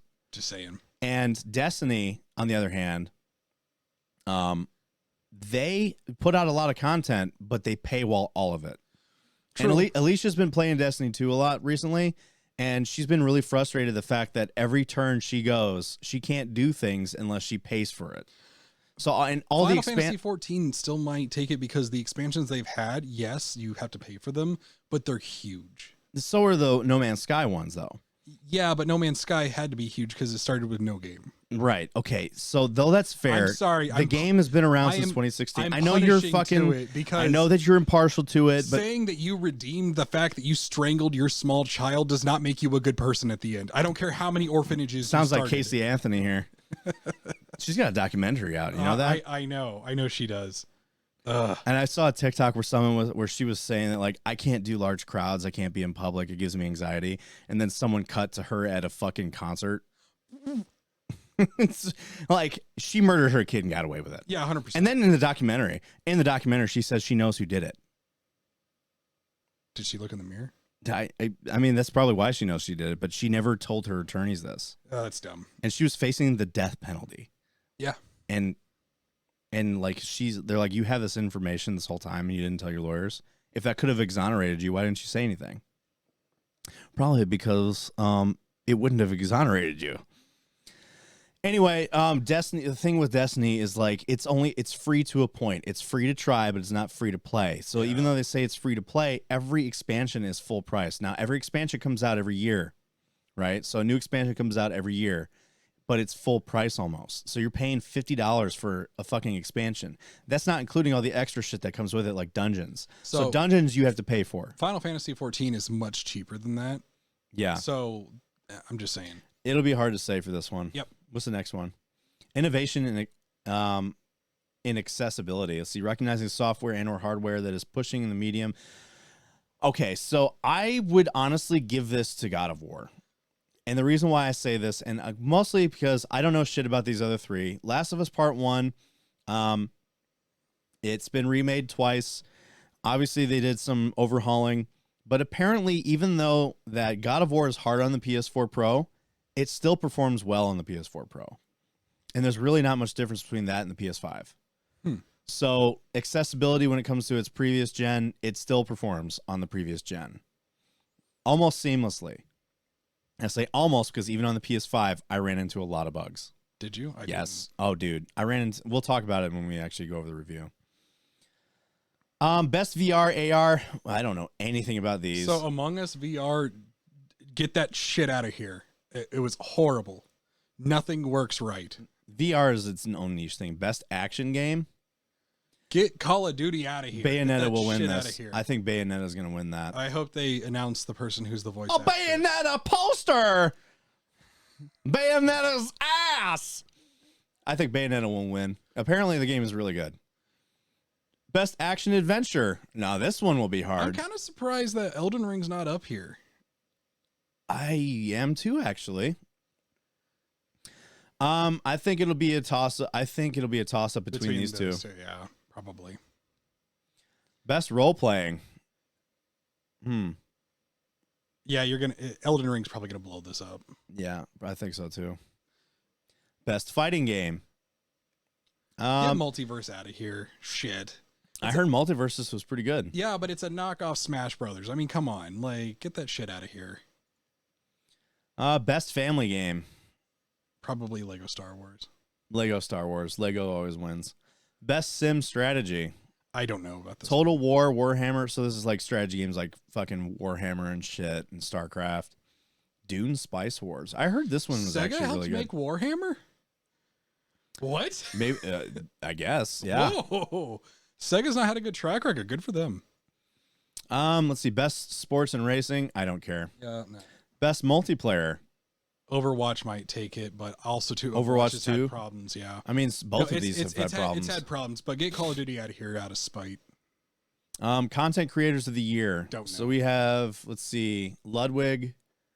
I don't know any of these other. I think Ludwig will probably win it because I know who he is. Best debut indie. Okay. Neon White. We got Norco, Stray, Tunic, Vampire Survivors. I think Stray might take that one. Stray might take it. Best adaptation. Sonic, by far. Really? Oh, no, maybe not. Cuphead might take it, too. I think these three right here are good contenders. This movie sucked. It really did not. It was not good. But Sonic the Hedgehog was a really good movie. I didn't think it was that great. I think for a game adaptation, most game adaptations don't do it as well as Sonic does. I know, but it's not my thing. How about that? So I'm a little biased. I mean, I think Jim Carrey plays a really good Robotnik. Yeah, but this is because I love Jim Carrey. That's different. Apparently, Cyberpunk Edge Runners is also really good. I've not seen it, so I can't say anything. It's good. Like, so I don't want to speak. This game actually boosted the player base for the game. Really? Yeah, it brought a lot of people into the game. Impressive. Okay. Like it doubled their numbers. Most anticipated game. Probably Hogwarts and Resident Evil. Yeah. I mean, Hogwarts Legacy, I think, is the most anticipated.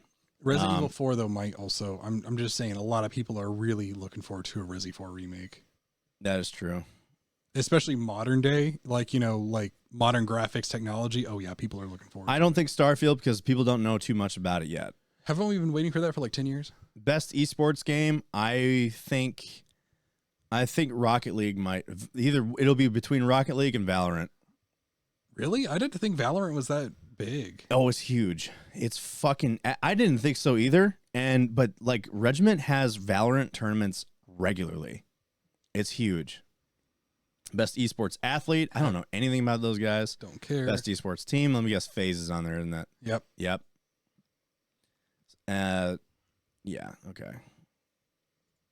Let's see. Best esports coach. I don't know shit about these guys. Best esports event. That'll be tough. I don't know enough about this either. The Rocket League. I think Rocket League might win this one.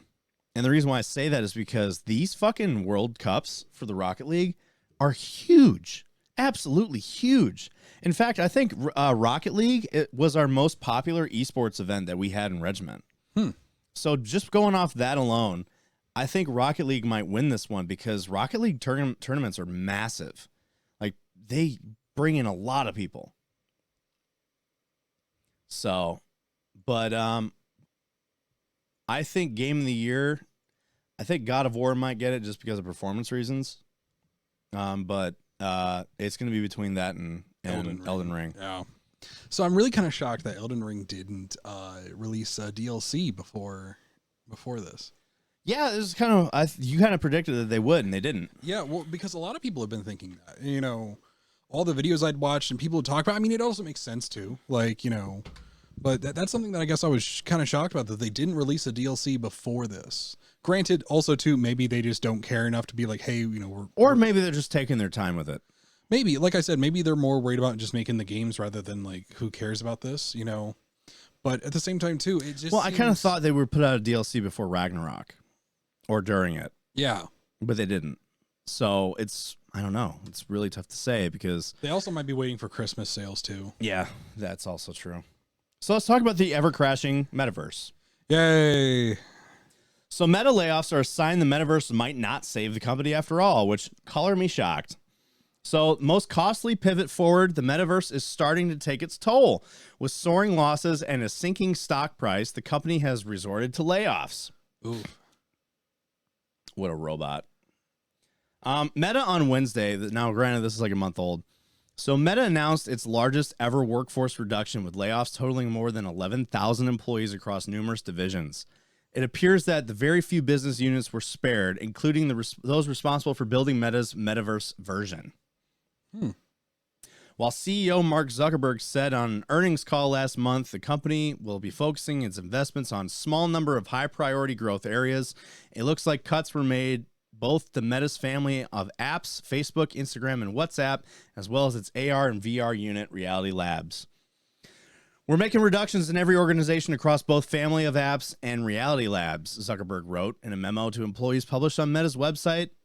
Though Zuckerberg stressed in the same line that some teams will be affected more than others, that includes recruiting, he said, because the company plans to hire fewer people next year. Yet Meta's decision to reduce headcount from Reality Labs to any degree is a telling sign of just how difficult the road ahead might be in achieving Zuckerberg's version of the holy grail of social networks, as he characterized the metaverse at the 2022 SXSW conference. I don't know what that means. So Reality Labs is the unit responsible for not only the AR and VR, but also prototypes in the emerging technologies like mixed reality and brain-computer interfaces. As far away as the most ambitious and yet also costly big bet at the company. When former Meta CTO Mike Schropfer stepped down in September of 2021, VR hardware chief Andrew Bosworth took over. A month later, the company rebranded from Facebook to Meta, which was not a good idea. So the concern now is that Zuckerberg might be too ambitious and too early into his next generation of internet he envisions, with its stock price having plunged nearly 70% this year. God damn! It's drastic. Yeah, Meta is taking a drastic measures to ensure the company can survive in the short term, at least until the technology evolves to where it needs to be to enable the type of products the experiences Zuckerberg seems to be banking on. But the jury is still out on whether the metaverse will in fact save the company, or if Zuckerberg's pivot might prove so costly and misguided that it derails the company entirely. And now this has been a big discussion across everybody in the tech industry about Meta and the way they've been going about it. It seems like Zuckerberg has taken all of his eggs and put it in one basket and is completely banking on the metaverse to be successful, which we've discussed before. VR and AR is a very niche thing. Yeah. And it's also in such an infancy stage that there is a lot of work that needs to be done, and it's going to cost a lot of money. And he's just throwing it all in on this, and it's not working out for him. You have to understand too, like how long did it take for normal video games to develop? Right now, I'm not talking about to make one currently. I'm talking about think about from Pong to now. How long has that been? Decades. We're talking like the 1980s to 30 to 40 years. Yeah. And then VR just kind of started rolling around in like 2010. 2010, yeah. And that was the earliest iterations of it. Mm-hmm. We're 1 decade out. And granted, it's come a long way. And our technological advances have been rapid. You're right. But you also have to think, though, too, that, technological advances were rapid back then.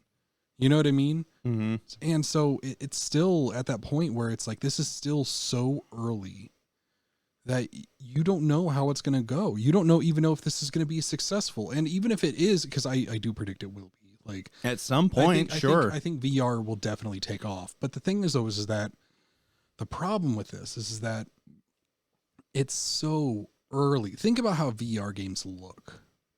They look really bad. With the exception of few. Not always. They don't always look bad, but they look mid 2000s, 1990s. They don't look bad. They look old. Yeah, they do. Granted, also too, they do come with more freedom and like it's everywhere in your vision. It's, so it is still a step forward, right? But the problem is that you don't have, a game with the graphics of the 360 era, right? No. You were still working on how to graphically make that stuff in a 360-degree panoramic view. We're not even talking about how it is to design a game like that. We're talking graphics. Yeah. And it took decades for us to develop that on normal mediums, let alone in a totally new medium where there is no baseline. You can't just say, hey, we can put this up on a high-res TV and we know how to work with that, right? Because we've been working with that since day one, right? Because even if you take a computer, all a computer is a games console with more options that goes up on a smaller high-resolution TV. Yeah. That's all it is. I mean that in principle. So you're trying to do something totally new. So it's going to be hard. It's going to take time. And he just said, fuck it, I want this now, and it's hurting. Yeah, obviously.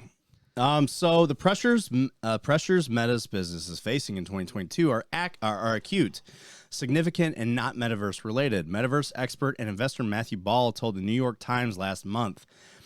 And there's a risk that almost everything Mark has outlined about the Metaverse is right, except the timing is farther out than he imagined, which we just talked about. Right. The nearly deadly combination, an economic downturn, a mobile advertising reckoning thanks to Apple's privacy policies, competition from TikTok, and a poorly timed pivot have started taking a serious toll on the company's finances. Let's talk about the finances, shall we? Meta has been hiring aggressively for much of its existence, and the pandemic only pushed the company to keep the pace as online shopping boomed and the digital advertising industry reaped the rewards. By the end of September 2020, Meta employed just under 57,000 employees, a 32% year-over-year increase. And by the end of September 21, the company had added an additional 10,000 so new hires, a 20% year-over-year increase. And at the end of its third quarter this year, Meta employed an eye-popping 87,314 employees, a 28% year-over-year increase to its highest ever employment level. So the rate of hiring, especially over the last 12 months, speaks to how pivotal Zuckerberg believes the company's shift towards building the metaverse could to be. The Meta has continued to spend lavishly on Reality Labs. Just this year alone, Meta has incurred more than $9 billion in losses on the division, and it reported just north of $10 billion in operating losses in the division last year. The company said it expects Reality Labs to lose even more money in 2023. So they were spending more than they were making, and by the tens of billions. We do anticipate that Reality Labs' operating losses in 2023 will grow significantly year over year, the company wrote in its earnings announcement last month. Beyond 23, we expect pace Reality Labs investments such that we can achieve our goal of growing overall company operating income in the long run. So yeah, let's see. Meta said it intends to continue investing in Reality Labs and the Metaverse for many years to come, just before its earnings announcement when it disclosed a 50% decline in profit of its second straight decline in revenue. 50%. Any other company that experiences at least just around 20% goes bankrupt, just to put it that way. So, Zuckerberg hosted the Meta Connect conference where he debuted the new $1,500 Quest Pro headset and opined about the future promise of digital world building. The struggling Horizon Worlds Meta social VR platform that is suffering with a decline in monthly users will someday soon grant your avatar working legs. Now, the numbers for the active users is pretty low. I couldn't find exactly where that was all at, but they were basically talking about how, Meta's, and the way that they collect the data for the concurrent users is that they don't talk about concurrent users, they talk about users. So like, let's say they have like, it's below 50,000. So that's not good. It's not good. And it's actually, I think it might actually be below 10,000. Let's look real quick. I want to verify this. How many active lawsuits? In Activision. How many active lawsuits is Activision facing is the first thing that pops up in Google when I fucking try to search this. How many active users are in Metaverse?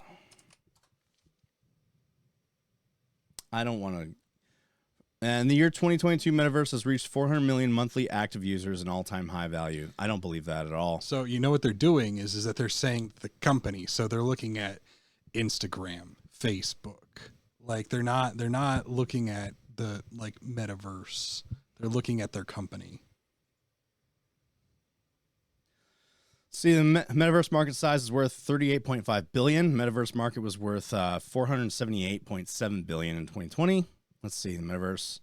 There are 400 million active Metaverse users. I don't believe that at all. I don't believe that whatsoever. But yeah, it's Botch not looking. stats. Honestly, I don't see Metaverse taking off. I feel like that he's gonna have to like cut his losses with it at some point. Probably. It seems like he's in denial about it. It's not being successful. It's like if Nintendo never let go of the Virtual Boy. That's what this looks like. Yeah, pretty much. All right, so we're gonna talk about God of War now. God of War. Everyone else who doesn't want to hear about it, leave. All right, so listen, we're gonna be discussing it from this point. You'll see it. I'll timestamp it, but at this point right now, we are going to be discussing our opinions of God of War, and this will include spoilers. So I'm going to give you a chance now to skip ahead, and if you decided to stay from this point on, then you've already played it, or you just don't give a fuck. I don't care. So we are discussing God of War spoilers, so get ready. Okay. So now let us discuss from the beginning. Thor canonically killed Kratos. That is a lie. No, it wasn't. He resuscitated him. The "you died" screen came up. Yeah. Okay. So that he brought him back. That is true. I'm just saying. I want to touch on the Thor fight real quick. Mm-hmm. That was not nearly as long as what they were saying it was going to be. No. And I feel like it wasn't enough. Really? I felt like, I don't know. I don't feel like Thor's fight with Kratos was worthy of being what we thought it was going to be. I don't either. I thought it was going to be fleshed out throughout the game. It was not. It was two sequences, one in the beginning, one in the end. Yep. And the end one, everyone, like, there was rumors going around saying that the fight will take you several hours, and I beat it in 15 minutes. So it was like, and I'm just guessing, but like it was not long at all. So there's that with Thor, the Thor fight. Ryan Hurst, or not Ryan Hurst. Yeah, it's Ryan Hurst. Ryan Hurst, the voice actor of Thor, great job. Oh yeah, fantastic.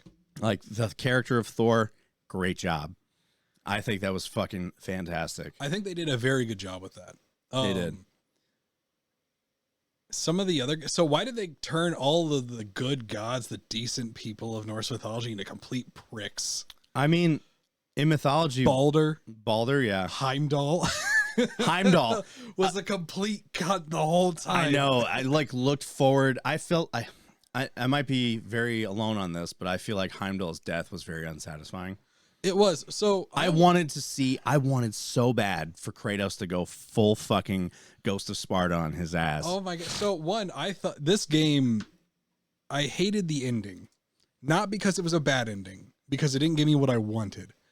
After hearing Kratos threaten Odin, and Odin's like, "Oh, I know you're not the god you used to be," and Kratos was like, "You may meet who I was. Return my son, or you may meet the god that I once was." Yes, and I was like, "Oh, it's on, man!" Like, I don't think you understand. Kratos has never made a threat like that before.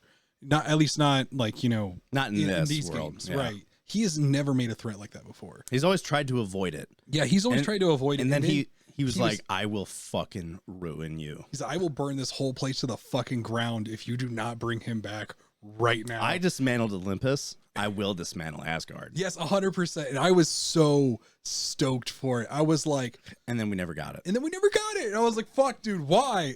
I felt like if there was, and I understand the direction they were going with Kratos in this series was that they want to pull him back from that. I still think that that's dumb. Like, not. But I felt like it was in some cases, hey, it's warranted for Ghost of Sparta to come out. Right. Like, that's what I'm talking about. I'm not talking about like, oh, I'm mad that they had him do character growth. Like, I actually loved the character growth. So do I. From Kratos. I thought it was amazing.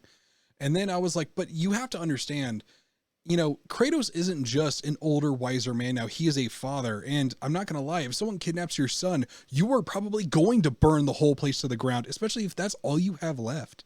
is your son. Like, his wife's gone. He has no homeland, no family. Atreus is his only tether to being a sane man. And yeah, burn the fucking place to the fucking ground. Who's gonna stop you? Like, no one in Olympus stopped you. Like, like, come on. Like, and that's the part that I think bothers me. I felt like, so if you really look at it, the way that Odin dies, I thought that was really stupid. Atreus pulls his soul out and puts it in marble. But also, if you look, the visuals of Odin's death is exactly how Kratos' death was in the mural. So it was like saying, like, they changed fate by making Odin in Kratos' place, which is fine. I get that and stuff, where Odin dies in the hands of Atreus and the soul comes out. But I want to talk about the mythology here.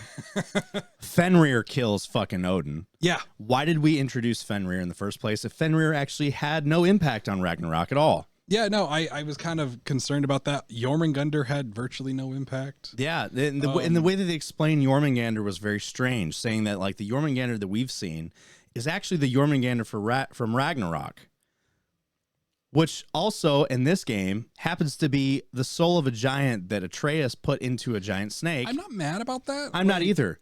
But it also, like, the fight between Thor and Jormungandr, Thor and Jormungandr kill each other in mythology. In Ragnarok. Now, I get it. But they also alluded to that was still the case. That's why I'm not mad that they changed it for a video game. Like, oh, you know, I understand you're not going to do exactly. But they made it as a background event.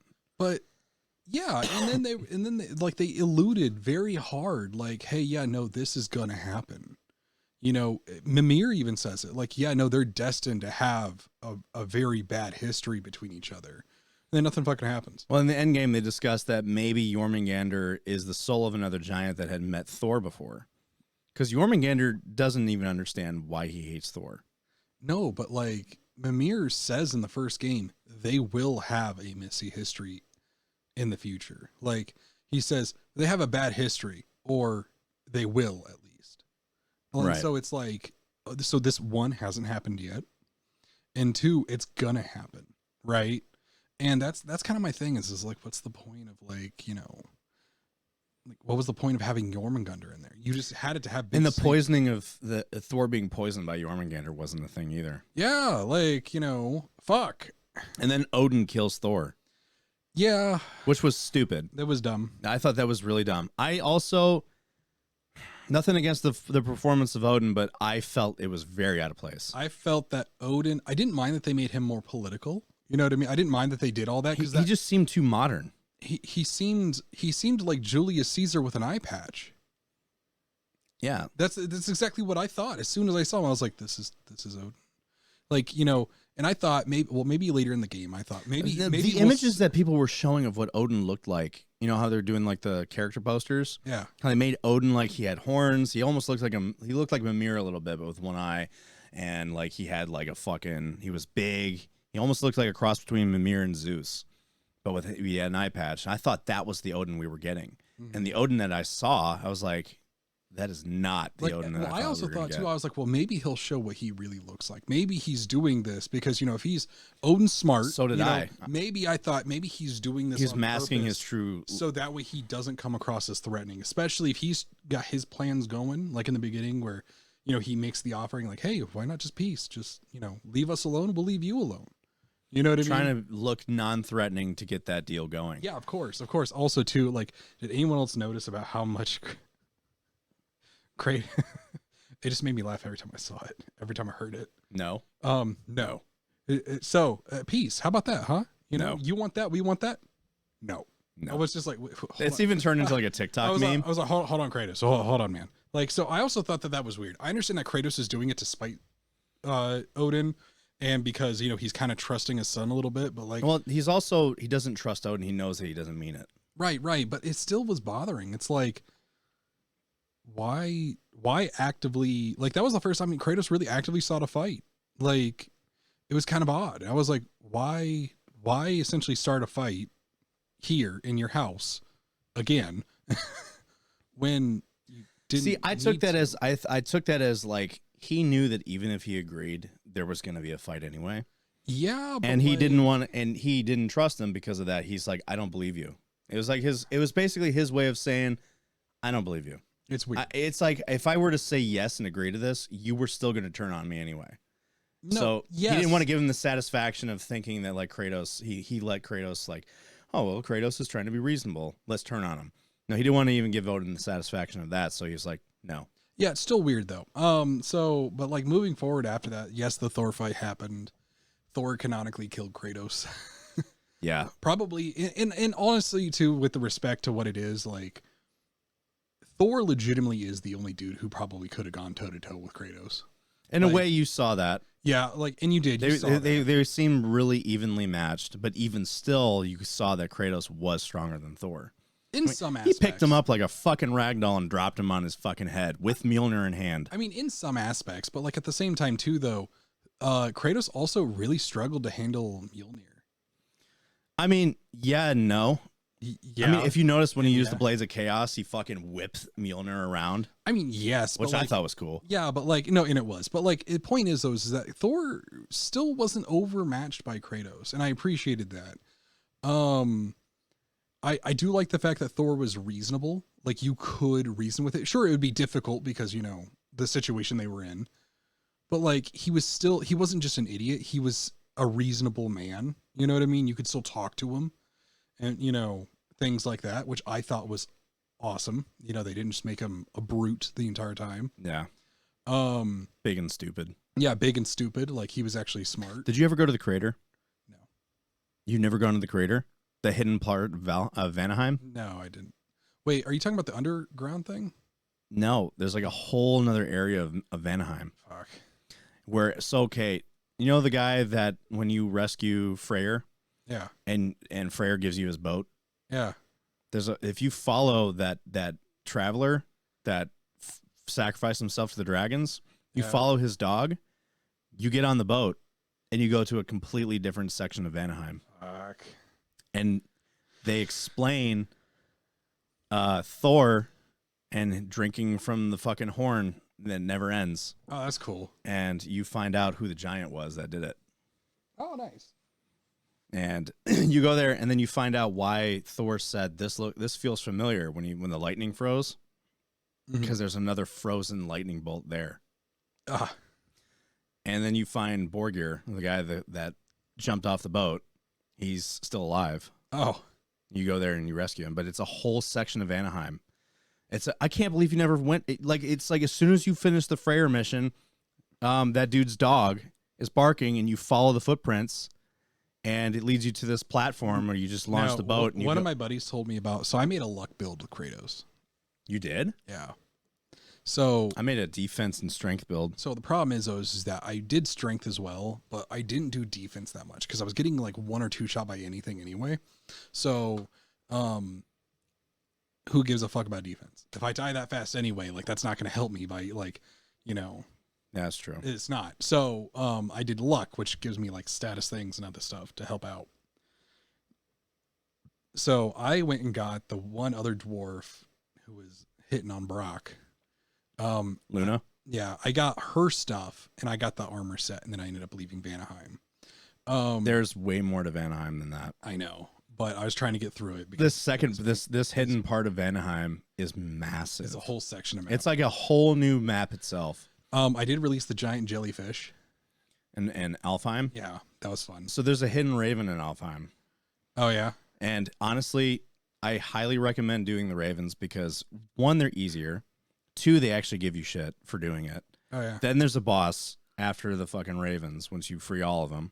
And you get all the armor that they give you, and including like there's not only armor, but there's runes, there's runic attacks, and there's like a pommels and shit and handles for your blades. Yeah. And then you got to fight a fucking a witch and a dragon in that arena section in Niflheim. Yeah. So there's that's where she is. You go and fight her there. Okay. And then I don't know if you have to fight her first, but there's a prison on Niflheim. Mm-hmm. And you go to the prison, and it's basically like a several layer prison in Niflheim. It's the prison of Asgard. Oh, okay. And then there's a prisoner at the bottom, a very special one. I can't believe you have you not played any of the end game content? So no, I got through the campaign mostly, and then So there's more that leads from the campaign in the end game. okay. So there's even the after Ragnarok where there's pieces of Asgard strewn about all the 9 realms. Yeah. But there's also an Asgardian prison on Niflheim. Okay. And you go there and you get to the bottom of it and you save a prisoner. And who is it? you want me to tell you? Yeah. It's Tyr. It's Tyr. The real Tyr. Tyr. So yeah, that And then after you free him, you go all the 9 realms. He's there. He's meditating and shit. He's like, because that made me think about a lot of things too. When Tyr like wasn't. It was Odin the whole time. Yeah. Like it wasn't like he wasn't trying to like help out at all. Oh no, I'm a hippie now. Yeah, I'm gonna have to now. I have to do that because I want to know what Tyr is actually like. He's more. He's not like I don't want to fight or anything. He's just more of like he meditates a lot. And you find him strewn about. You find him in different parts of different realms, and he's just kind of sitting there, just kind of like doing like meditation and kind of reflecting on what's going on in the 9 realms. Huh? Because he doesn't realize that Ragnarok happened. You tell him, and he's like, if Odin finds out that you're here, he's gonna lose his mind. He's like, Odin's dead. He's like, so Ragnarok has happened. You know, they're like, yeah. He's like, I need to like take this all in. I bet. He's like, they're like, a lot's happened. So like, because Atreus leaves and Freya is now your new companion. Yeah. And then you go to the 9 realms and shit, and then you fight the berserkers and all that stuff, and then you finish that story. Then you find Gná, the Valkyrie. Yeah. The new Valkyrie queen. She's also fucking hard. She's not nearly as hard as Seathrone, but she's still hard. She's in Muspelheim, just so you know. Okay. So yeah, and the Muspelheim thing was really cool because they did the arena differently in Muspelheim because what they did was they have 3 different arenas in Muspelheim, and there's 3 different. There's like I think 3 to 4 different levels to each one. Yeah. And the order that you do them, and depending on which one you do 3 of them, and it unlocks different gear for you. Oh, okay. So, because then there's a final one, like you do the 3 arenas, you do 2 of them in a certain order, and it unlocks runes, not the Nornir chest, but there's like a new sword in the middle that you do things in a certain order, and it unlocks different enemies. And once you beat all those in that arena part, a different piece of gear opens up, so you can find Surtur's armor. Oh, okay. That's cool. That's yeah, cool, it's there's a lot of end game content to it. It makes me wonder also too where the fuck Atreus is going. I don't know. If you go back to the house, to the main house, like there's a journal there that he leaves. That kind of will tell you. I didn't read it, but it is like he does have like a journal of his adventures after he's gone and shit. So I mean, there's a lot of end game shit to do. The only thing that dries up is the conversations between Mimir. They kind of go away, depending on what you're doing. Also, you can go back to the giant turtle, and Freya just kind of like, you can wrap that up with Freya. There's also one of the last ingredients for her that you have to gather for her in the 9 realms is there. It's next to the turtle. It's in her garden. So that poor turtle just got left behind too. Yeah, I know. Oh my god. I know. It's like this damn turtle is like fucking just out here freezing to death, and then Freya's like, I need to kill Kratos and shit. So let's kind of go from let's break it down like this. So I'm gonna go over kind of like the fighting mechanics. Okay. So the fighting, I felt like the enemy variety and the fighting was great. So I thought that the variety was fine. I thought that the mechanics to fight the enemies, broadly speaking, for like the normal like small peons, was kind of meh. Why? Parry attack. Granted, I was playing on the hardest difficulty to where that was the only thing I could do. But yeah, it was attack, get your combos going, all that other stuff. Parry. You know what I mean? Block a couple of them, dodge the unblockable attack. That was it. I do like they have different shields in this one. I do too. I like that. And each shield does something different. Yes, it does. But that was kind of my thing, was like, meh, like it was the same. I didn't really get bored of it till the very end of the game. So that still speaks to like, it's still good. But even some of the bosses, like the crocodiles, like those things. Those are technically dragons. And they're probably drakes, but yeah. Yeah. Those bastards. Again, I fucking hate those things. It was dodge the unblockable charge, parry the jump, parry the tail swipe attack. You know what I mean? Yeah. Well, some of them you have to fight too. Yeah, but even still, like, to be honest, even on the hardest difficulty, one of them basically left me alone. I may have to like look out for like an AoE that it throws, but like that hidden area of Vanaheim, one of the quest things to do there is to kill all the dragons. Oh, there's a bunch of dragons there.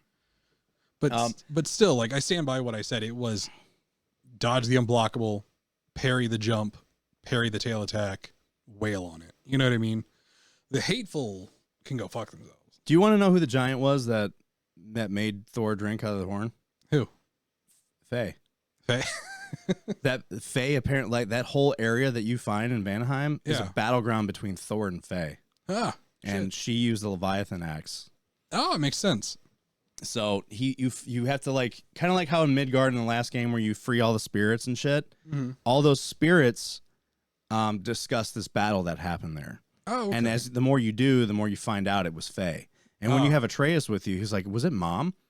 And he's like, no, it couldn't have been. Kratos is like, it couldn't have been her. She would have spoken of this. And apparently you find out Faye had a violent streak at one point. Shocking. And, like, even Kratos didn't even know about it.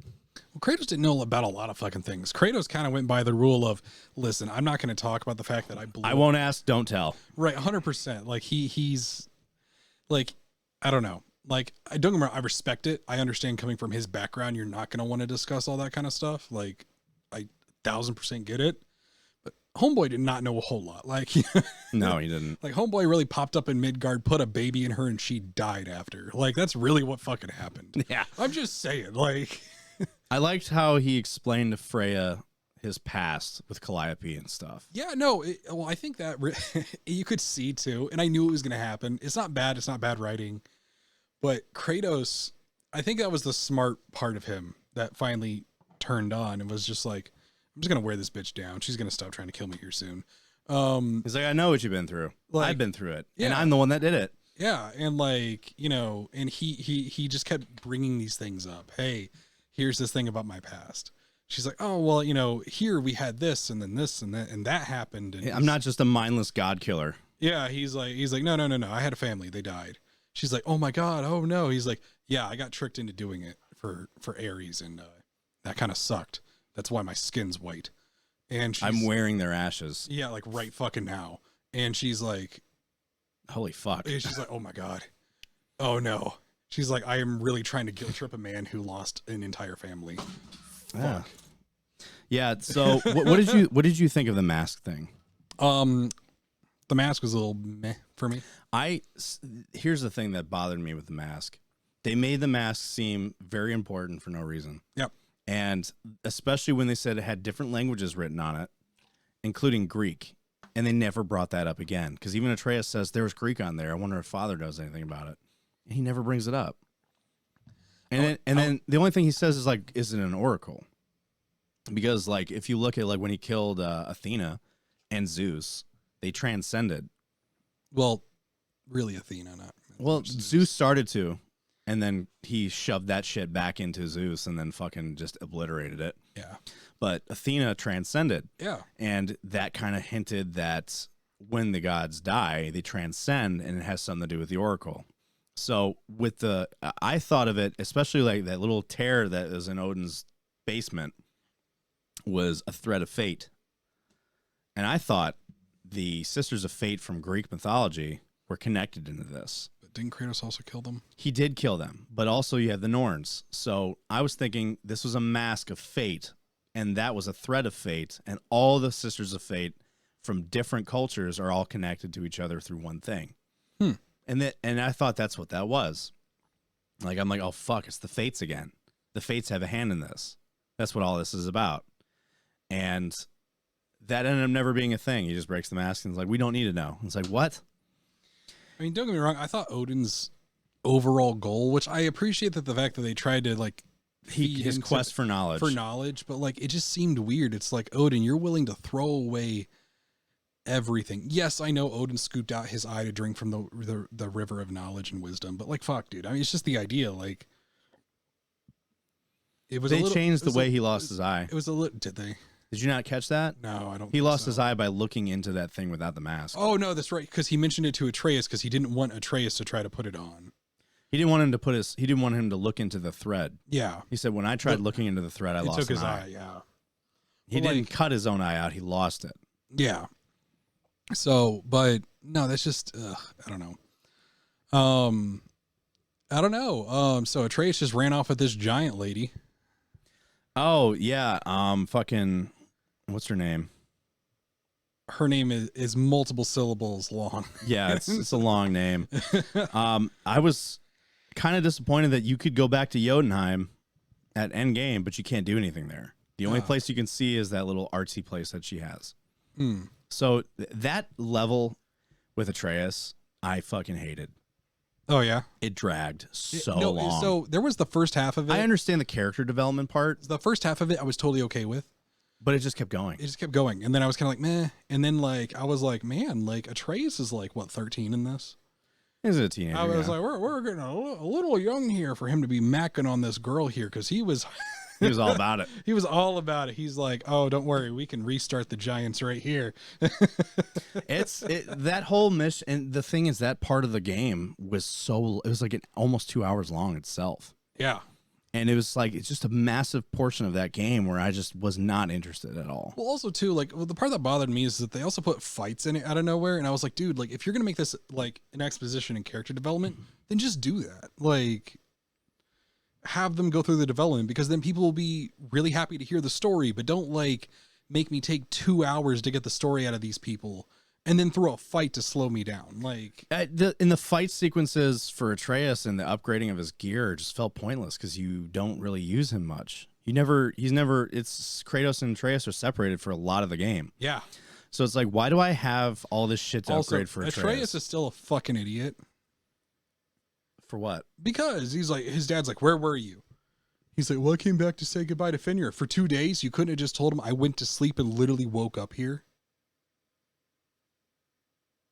What do you mean when you turn into a bear? No, when he goes off to fucking mac on the fucking giant girl. Oh, yeah. Like- Agrabota. That's her name. Agrabota. Angerboda. Okay. Angerboda? Angerboda. Okay. Point is that when he goes and sees her, yes, it's been 2 days, right? He literally went to sleep, woke up at home.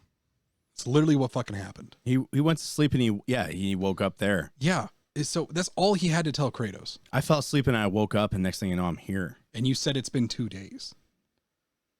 Like, It was like you when you walked in the light. You felt like you were gone moments, but it was actually longer. and it's also weird shit's been happening at this point too. Atreus turned And he into he never explains that to him. He's like, I can't tell you. He's like, can't tell you where I was because I can't explain where I was. Also too, like it's really kind of hard too because like, why can't Atreus tell Kratos? Apparently, in his mind, and then he tells him, and it ended up not mattering anyway. Where it's just like, tell him like I'm trying to stop your death, and then Kratos would be like, I know, I saw it too, which ended up happening anyway in Muspelheim. I was trying to prevent your death. He's like, the prophecy in that mural, I saw it too. I'm already tracking it. So it's like, okay, why couldn't we? With the bad communication between them is awful. Granted, I'm a little happy that when Atreus does run off, like he's not just like, "Oh fuck you, Dad." Like I'm happy that he's like, "Hey, listen." Like he's like, "Listen, you big idiot. I'm trying to save you." Like it's a good motivation. It's not just, "Well, fuck you, Dad. I'm an angry little kid." It's and then like, Kratos pulls out the fucking belt of Sparta. I'm gonna whip you, boy. but like when he runs off into Midgard, you know, it's like no, like he's actually trying to help Kratos. He's still, yeah, he's upset, he's frustrated, but it's still like I'm actively trying to help my dad. It's not, well, fuck you, Dad. I'm angry and I'm being angsty and I'm running away. It's like, no. If you're not gonna let me help you, I'm going to help you. Like, you know what I mean? Like, so I can at least respect that more. It's not just, well, fuck you, I'm running away. See, I was also speaking of like preventing Kratos' death in the prophecy. I thought what was going to happen was that the prophecy would be fulfilled, but Kratos pulling a Kratos and coming out of it, where it's like, I thought with us playing as Atreus a lot, Mm-hmm. what was going to happen was that Kratos will die. And then you play as Atreus for a bit, and then it goes to Kratos coming back from death, as he has in the past. He just knocks down the door to the fucking. He just like he ends up crawling out of the fucking out of hell. Yeah. You know, Just beats the shit out he of just- the guard, out of the guard there, and just like knocks down the door. Kratos, we saw you die. I left. and then he comes back, and I thought how it was going to go with Odin, and this is back to the Fenrir thing, where you fight Garm. I don't ever remember Garm being a thing in mythology. I don't offhand either. That's why I was like, Garm, that's Fenrir. And then they put Fenrir's spirit into Garm, Yeah. and I'm like, okay. And I thought what was going to happen was that the fight between Odin and them was going to be very hard, and that they would beat Odin, and he was going to try to make an escape, and then Fenrir would come kill out of a realm tear and fucking just devour him. You know, I thought it would be something like that. Well, you know, we did. But then Fenrir didn't do any of that. No. And it was like, so Fenrir didn't really have a purpose except for finding them an escape. So, but in mythology, Fenrir eats Odin. Yeah. And I thought that's how they were going to tie the mythology into the story, but they completely just did their own thing with all of it. Then we killed Needhog, and it hurt. Oh, man, the Needhog one was like, that one was, as I was fighting Needhog, I'm like, this is the fucking dragon that Ratatasker was telling us about, and like how like she's protective of her babies, and like And that's it. Like she doesn't mean any harm. She's not aggressive. yeah, and then like out of nowhere, like she comes out, you got to fight her and chop her head off, and it's like, damn, I don't want to kill Needhog. And then and then you come back, and Ratatasker's like, I haven't seen Needhog in a while, and it's not like her for to just leave her babies behind. You're just like, yeah, about that, and they don't even tell him right away. No, they don't. They're just like, yeah, crazy, and they walk away. And I'm like, yeah, No. that's weird. Like, okay, bye. Yeah. Well, that's strange. That's strange. You mean you haven't seen Needhog in a while, and it's not like her to just disappear? It's not like her to just disappear, and then all of a sudden she's just gone, and you don't know why. And now it's like, I don't know. But so the writing for this game, I feel like it changed directions at a very halfway through. through. The reason why I say that is because I feel like now that there's rumors going on that they're going to go to Egyptian mythology real quick, they took back Kratos' death real fast. They prophesized it. It was there. You can't escape fate. Everyone said it except for Kratos, but no one gives a fuck what Kratos has to say. And everything works out. Fate was right almost all the way up until the point where it had to deal with Kratos. And suddenly he didn't die. And then I thought it was bullshit. It wrote, we need a sequel after this. Let me write my way away from this corner is exactly what it told me. It's how it felt for me too. Because I feel like they were considering taking a new God of War direction as you are Atreus now, and going into the new mythologies to like find the giants and they'll like bring them all back. Yeah. And because that's where he's off doing right now. And then the new God of War will be that. And he goes into other mythologies and shit. And then you play as Atreus, and no one would want to play that. No one would want to play God of War without Kratos. I don't. So I'm curious as to how they will tie in other mythologies. Like what will happen, especially with Egypt. If they really do go to Egypt, how are they going to tie that in? Like, how does that become a thing? How does Kratos go to there's Egypt? Almost no way. And then it's gonna be like, what happened to Mimir? Where's Freya? Like, I think now the only way they could really tie that in well is if Kratos is still in Norse mythology, and the Egyptians the Egyptian gods figure out a way. Because now here's how I could see them doing it. They look at the Greek pantheon, dismantled by Kratos. They look at Norse mythology, dismantled by Kratos. They feel like that he's just popping into different fucking areas and killing all the gods there.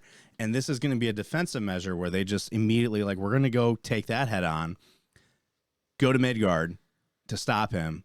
And then it bridges a gap between Egypt, and then he just gets pulled into Egypt. now you could also write it to where like the world tree roots, since they're not being pruned by Needhog and her young anymore, because they're probably gonna die. No, the young will probably. It'll probably just grow and grow. It'll probably just grow and grow to where it breaks into other mythologies. Yep, 100%. So, and it's like where the young they're not at at the age yet to where they can prune the roots. So because of that, they've broken into a mythology. Yep. And then the Egyptians just come right in and be like, hey, we know what we've heard of what you've been doing. Right. Yeah. And then it's like they just want to come in and they say, see what the fuck here's another realm that we can enslave. Probably. Because, the Egyptians were kind of bastards. Yeah, and the Egyptian gods, too. So, like, they look at that as, like, there's another realm that we can take over. No gods are there protecting it. Like, all the gods are gone except for one, and we could probably handle him pretty easily. And it turns out we can't. And turns out you can't. And then they come in the Midgard, and then Kratos is like, what the fuck? And then that's why, like, at the end, when you see the mural of people worshiping Kratos as their savior, he's like, he goes from like, I need to kill all the gods to I need to protect the people of these realms. Like he becomes the new protector of the 9 realms. I need to kill all the gods. and like, it's just one of those things where he goes in, he's just like, leave my people alone. Hey, Pharaoh, whoa, let my people go. But like I could see it something like that. I would hope they would tie it in like that, because if it's just like we're in Egypt now, that'd be weird. Yeah, we can't do what we did between God of War 3 and God of War, where it's like he just popped up in Midgard and you have to find lore to figure out why he's there and how he got there. Yeah, no, not again. No, we can't do that again. It's got to be tied in just right, otherwise it won't make sense. Ooh, shit. So I think the writing direction. Also, what did you think of Asgard? Subpar, except for the wall. Yeah, I did too. I was very disappointed by Asgard. I wasn't expecting MCU Asgard, but I wasn't expecting a Norse village overlooking a cliff either. I mean, it was Skyrim Village. That's all it was. That's really what it was. It's all it was. I'm thinking Asgard, beyond the wall, like where the gods are. What Heimdall should have said was, we're running out of budget. Get me a break. Yeah. So like, I'm thinking to myself, like Asgard was going to be like this. They made it like the Bifrost shit where, like you had the warriors that come out of Valhalla that they send down through the Bifrost. That shit was cool. Yeah. Like how they come in, they're just like a fucking rainbow beam, and then there's like these fucking warriors there. I also appreciated how this one was more gory than the last one. Yes. And especially, I found that out when I was fighting the Ravagers, like the people, and the Raiders and shit, and like how I'm just chopping the pieces, and I was like, oh yeah, yeah. And then beheading Needhog. Beheading Needhog. Yeah, I was more of like the Raiders, how you just fucking slice them in half. Yeah. And it's like fucking graphic. I loved it. Also, like there's dismemberment not in the finishing moves. So if you like throw your axe and they're low health, it'll just lob their heads right off. That's fantastic. I know. It was cool because like I had the one where I just fucking did a light throw and it just like lobbed the head off, and then I did the fucking run, and like you run, you can get the axe to you and you just do the slam. I love doing that. Oh yeah. But Asgard was very strange because I expected something different. I mean, I expected at least great halls of some kind. Of some kind. And it was just like a fucking Skyrim village. Like you said, it was no different. Yeah. And they didn't even talk about it. Like it wasn't, I think even Atreus said, like, I thought it was different. And Heimdall's like, what'd you think it was? He's like, oh, Odin doesn't need to, to boast about his power. He's just powerful. It's like, okay, cool. Just tell me you ran out of budget. Stop. God damn. Tell me that your graphical team didn't have the budget for this. Yeah, exactly. Like, fuck. Or you couldn't get it done in time. Yeah, 100%. And that's why I was like Asgard looks like New Midgard. Yeah. It looks like everything else that everyone else is down at. The only difference is the top of a mountain and there's a giant wall behind it. I don't know. But the wall was cool. The wall was cool. Like, I was very impressed, but by the way, did anyone like appreciate the crow that was giving Odin sass like the whole time? Oh, Hugin? Yeah. Yeah, Hugin's being a complete shithead. Hugin survives. Does he? Yeah. Oh my god. So because you remember at the end when you're Atreus walking through, it's like, Hugin, good to see you made it out. Okay, so I made the assumption that Hugin died during the fight with Odin. No. Okay. That was Munin. Maybe I missed something. I was so upset because I saw like, Freya catch the bird, kill it, and the other one too. I was like, Hugin, no. Yeah, I was so Hugin Hugin makes it out. because I even told one of my buddies because we were playing it. He's like, "Oh yeah, who's your favorite character?" I was like, "Right now, it's got to be Hugin." He's like, "Why?" I was like, "Hugin is giving Odin so much shit for no reason. He's just being a shithead the whole time." I couldn't help it. Like Every time you go to the office and then Hugin's like talking shit to him, it's just like Odin's just like, "Dude, what the fuck?" Like, he's like, "Yeah, I heard you." But Hugin lives, but you never see him again. Yeah, and so like, I don't know, Asgard to me was very underwhelming. Very much so. It was underwhelming. I will say the Battle of Ragnarok was pretty cool. Yeah, it was. It was just like, 'cause it's like when you blew Galahorn. Yeah. Like that whole scene was like, ooh. And then you go into Asgard and there's just combat everywhere. It's like it's a war zone.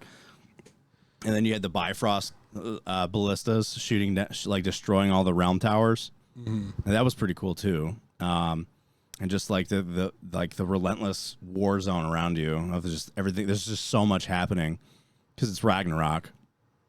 But I don't know. I felt like Ragnarok wasn't handled that well. No. And it was a very small portion of the game. Yes, it was. I thought Ragnarok was going to be the duration of the game. No, the events that lead to it are the game. Was the game. Yeah. And that's why the pacing to me for the writing was just it seemed at times like it was rushing at the end and dragging in certain parts. Yeah. But yeah, and in my overall opinion, God of War Ragnarok was about an 8 out of 10. Yeah, I'd say so. Everyone was saying 9.5 out of 10, 10 out of 10. I'm like solid 8. A solid 8. Mostly because like graphically it was good. The performances were fantastic. Oh, yeah. The combat was great. There's a lot of gear to earn and shit. There's a lot to the game that was great, but the writing is what knocked it down for me. Yeah, same. Because it just wasn't like some of the events weren't handled well. You could definitely tell they changed their minds halfway through. There was discussion. There was like even in the development, Santa Monica talked about how they were considering making this a 3-game series, and they didn't. They wanted to put it all in one. So I felt like this was some Game of Thrones treatment where they were wanting to wrap up this mythology to move on, and they didn't want to stick with the Norse mythology for too long. And I'm like, why not? You stuck with Greek mythology for 3 games or more, if you include the side games like the God of War Ascension and shit. Yeah. Chains of Olympus and Chains, like you had like 5 games in Greece, but you only have 2 in fucking Norway. In Norse, yeah. So I feel like if they would have fleshed this out to 3 games, made a solid 40 to 50 hour game of this and the events that lead to Ragnarok, and then have the 3rd game just all Ragnarok, yeah. Give the writing team time, a break. like, you know, like I get it, like because I understand why they probably didn't was because there was a lot that had to be covered in the 2nd game if they were going to do that, to where it would feel like nothing happened. Yeah, you don't want it to feel like a bridging game. Like a bridging game wouldn't be that good. And like you wanted to, but if that was the case, make it longer. Make it longer and flesh out the writing better. You could also make it to where like the side directive, right? The back burner is the events of Ragnarok, but we have this that's going on right now. Speak closer. Closer like that, yeah. Anyway, but yeah, like have something in your face right now that's the main plot, and have Ragnarok creeping up. You know what I mean? Yeah. That's how you could do that, but they didn't. No, they didn't. So yeah, it's just, I don't know. It's still a great game. Don't get me wrong. Oh, it's just the writing was just, I don't know. I was expecting the writing level of God of War 2018, and it just wasn't. Yeah, I know. But yeah, that's the other thing I wanted to say. Side quests. Side quests were really good. They were. The giant jellyfish was my favorite. The giant jellyfish? Yes. Yeah, a lot of the side quests, they were very well written, very well done. I will say, if you do them out of order or at the wrong time, it seems weird. Yeah, it does. I did one of them. I did the giant jellyfish at the wrong time because, you know, you get done with it. They're like, wow, you know, it's freedom. Oh, yeah, it's free. Yay. He's like, hey, Dad, why did you want to go do this anyway? And then Mimir pipes up and it's just like, Maybe want to spend time with you. yeah, he's like, he just want to spend as much time with you as he has, you know, eventually your time together will end. And he's like, oh, really, Dad? And Kratos is like, yes. And I was like, oh, you know, it's a nice, you know, character bonding moment. It was very well written. I was like, wow, you know, it's awesome. You know, really shows growth on Kratos's part. And then I went and did the main story and Kratos is yelling at him, where have you been for 2 days? I was like, well, fuck. Okay.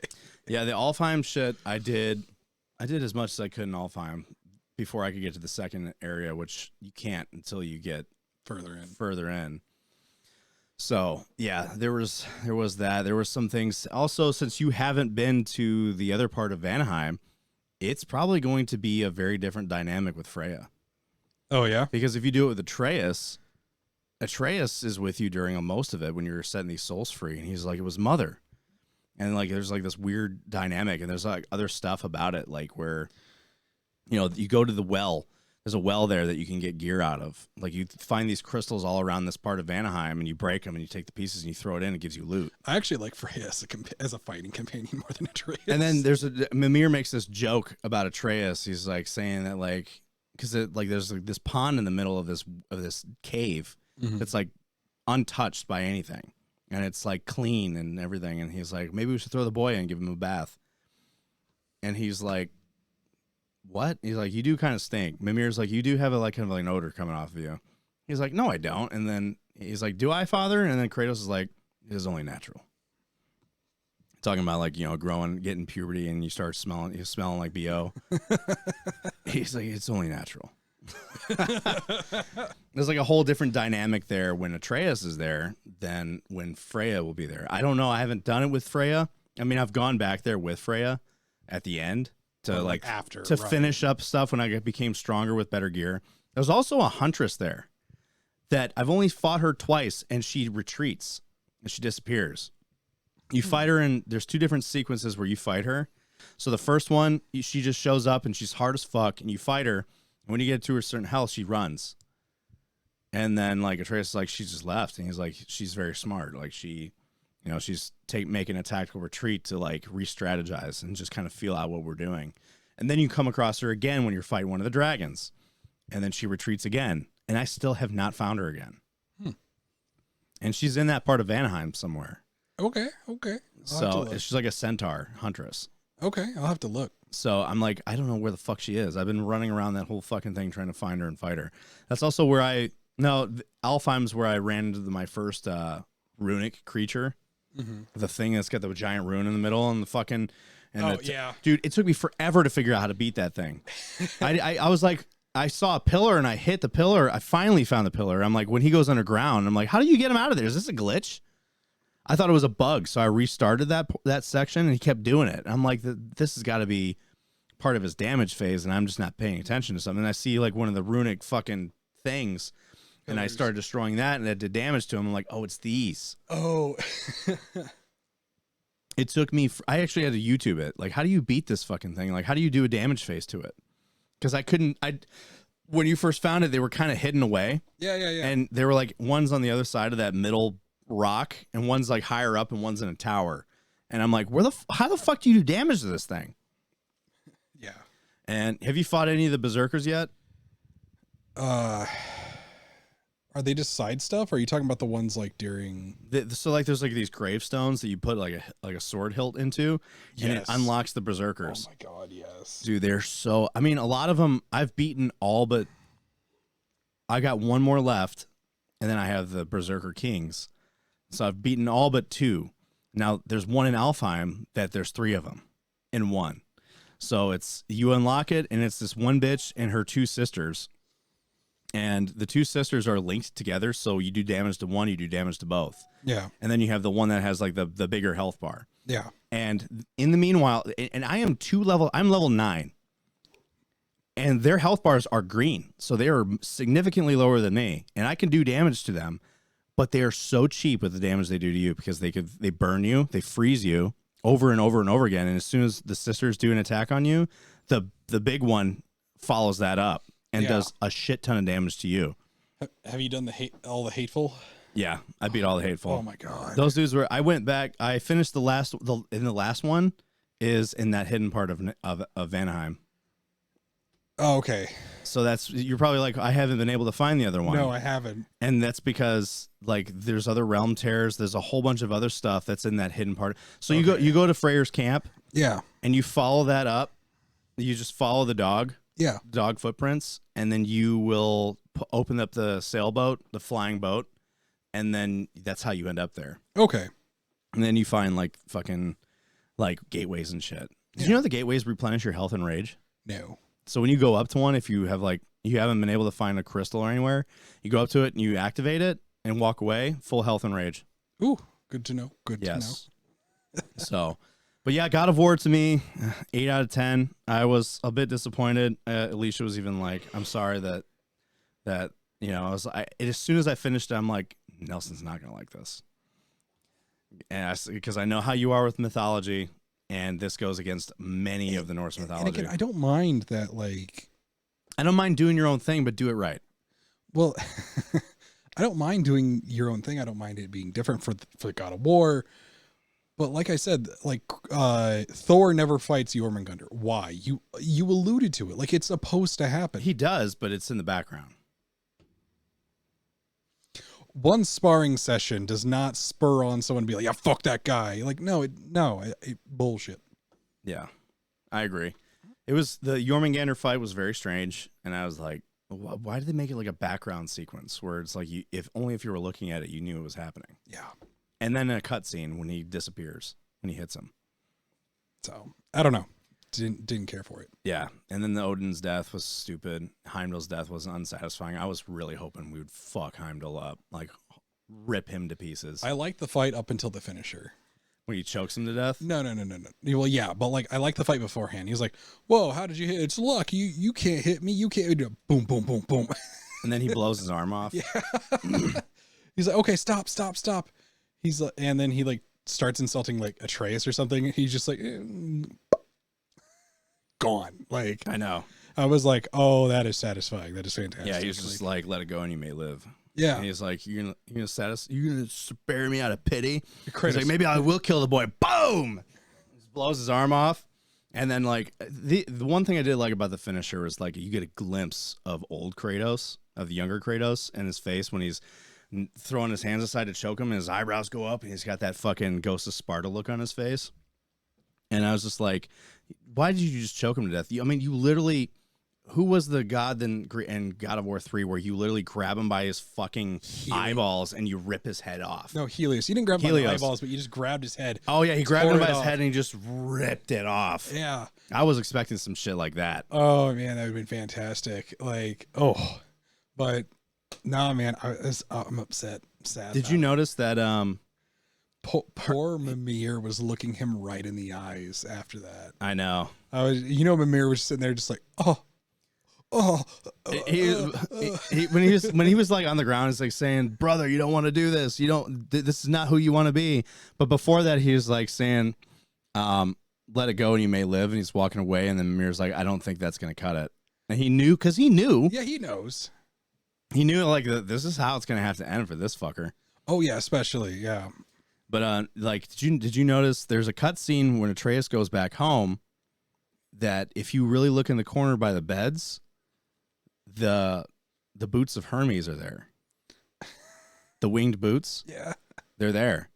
Fantastic. And like everyone's like, well, he had them the whole time. Why the fuck didn't he use them? And it's because he explained this, that he's tried using the powers that he gained from Olympus, and they don't work anymore. Gods are dead. Well, not even that. Olympus is gone. Yeah. So like the flame of Olympus is gone. Mm. So all the magic and the powers that he had from all the things from Olympus, they don't work anymore. Yeah, now it's literally just him. It's like they're just artifacts at that point. They have no power in them anymore. So like the boots of Hermes, though they are there tucked away, but if you look, you can see them. He can't use them anymore, and he explains that to Mimir, because Mimir's like, I heard like in your land there was gods of all kinds of different things. God, like they can use fire, lightning, all of it. He's like, it's true. He's like, I used to also. I used to be able to use all of it. And he's like, have you ever tried using it again? And then he tells Mimir, he's like, I have tried, but they don't work. And he's like, and they explain like, I think since Olympus fell, I haven't like there's no magic anymore. Huh. That makes sense though. You don't remember that part? No, I don't remember. It was discussed when you were in Svartalheim. Yeah, I don't remember that dialogue. Yeah, it was like they were discussing. He's like, I heard that like the gods of your land could have power of all kinds, and Kratos says, yeah, I had power of all of it. He's like, I was able to use all of that power, all that magic. He's like, have you ever tried? He's like, what? And Atreus is like, how come you don't use it now? He's like, I've tried, but it doesn't work. He's like, I think ever since Olympus fell, the magic's gone. Makes sense. I mean, but that actually makes sense. So that's not. Yeah. So he does explain. So there was that. I wonder if the Helios head would still work. Yeah, maybe. I don't know. It's funny. Have you ever noticed that in all Gods of War games, like Kratos carries a head with him? Basically. Yeah, almost. He carries Medusa's head. He carries fucking Helios's head. He carries Mimir's head. Now, yeah. The only difference is the Mimir actually talks to him. I feel so bad for Mimir. He's just in a shitty spot. I know. Everyone laughed at that scene when you're running with Freyr on your back and you watch Mimir's head and he's just like fucking like blah, blah, blah. He's just bobbling everywhere. And then they even address, and because like Atreus is like, Mimir, have you ever thought about being being on the front versus the back? And he's like, we tried that, but there was like he said that came the issue of visceral. And he's just like, and the Mimir's like, you'd think I'd get used to it after a while. And Kratos was like, he did not. There was also a scene too that I Kratos starts running out of nowhere or something happens. It was not during a cutscene, but it was just a dialogue. And Kratos like jumps or something, and you see Mimir kind of twist and smack into Kratos, which is normal. And then he talks about he's like, "Whoa, brother, give me a heads up if I'm about to get a face full of cheek." A face full of cheek, and it's just. Because I also wondered too. I was like, that is kind of weird. Like, why is he on the back and not the front? Well, not even just that. Like, because then you have other dick slapped by fucking Kratos' Spartan cock. But like, there's other things too, though. It's just like, hold on a sec, though. Like, wait a minute. You're telling me that because you don't pay attention to it at first, but yeah, he does just fucking. He's just fucking all over the place. Rocks the whole time. And they do finally address like why Mimir's not mounted to the front of his belt, because he gets guts in his face whenever Kratos fights, and he never gets used to it, so he just sits in the back. It's just easier for him and cleaner for him to do that. Probably.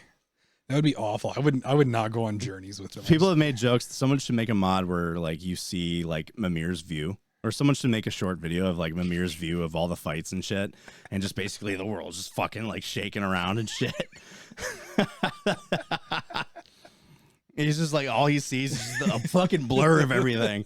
I always think about that whenever I'm in a fighting sequence. I'm just like, fucking Mimir just sees like everything is like shaking around him. He's like, he has no idea what's going on. Oh, there's one fight mechanic that they removed from this one that I wasn't really a big fan of. What? The quick turn. Oh, I didn't even notice. Yeah, so like the quick turn used to be down on the D-pad, and you could quick turn around and fight behind you. But no, they changed it because that's the new spear button. The keybind for the spear is the down button. Yeah. So you can't quick turn behind you anymore. And I was wondering early on, I'm like, why can't I quick turn? And then when I got the spear, it made sense. By the way, the spear sucks. Really? You didn't like it? It doesn't do enough damage. I had some utility for it just to mix things up, but I usually use the Blades of Chaos. And well, in order to fully upgrade the spear, you have to close all the realm tears. Oof. To get the materials to upgrade it to a higher level, you have to close the realm tears. Which, by the way, there's a bunch in Vanaheim, in that hidden place. So no thanks. But like the Dropnir spear, I thought it was a cool weapon, but I just feel like it's very underpowered. Yeah, especially for what you needed to use it for. Now, like I said, I use the Blades of Chaos a lot more to give myself some space because I kept getting hit way too hard. Yeah, I mean, there's that about it. Like the Blades of Chaos are a great weapon for clearing ads all around you. And I love the Blades of Chaos. I remember in 2018 when they first came back. So hold on a second. The loophole. Why did the Blades of Chaos work? I think it's because the Blades of Chaos were forged differently than all the other weapons of Olympus. Because I don't think the Blades of Chaos were a weapon of Olympus. They started off. They started off as, I think they were forged in Hades and not Olympus. All the other weapons were on Olympus. So you don't need... Well, also, too, the Blades of Chaos were Kratos's. Yeah, they were his. They were bound to him. He didn't pick them up off of someone else like, like the Boots of Hermes or anything else. They were given to him. They were his godly weapon, and that is what he used. And he's still alive. That might be why they still worked, but still. And did you see the dialogue where Atreus said, he asked him about the blades. He said, he's like, I've seen how you look at them. And you have this hate when you see them. If you hate them so much, why don't you throw them away? And he says, I've tried, but they keep coming back. He says, so he addresses that I've tried getting rid of the blades, but they just keep showing back up. Did you hear the other dialogue with him? Hey, brother, why don't you use those blades to cook some meat? It would foul the meat.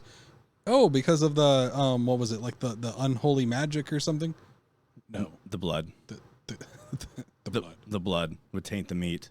He's like, oh, right.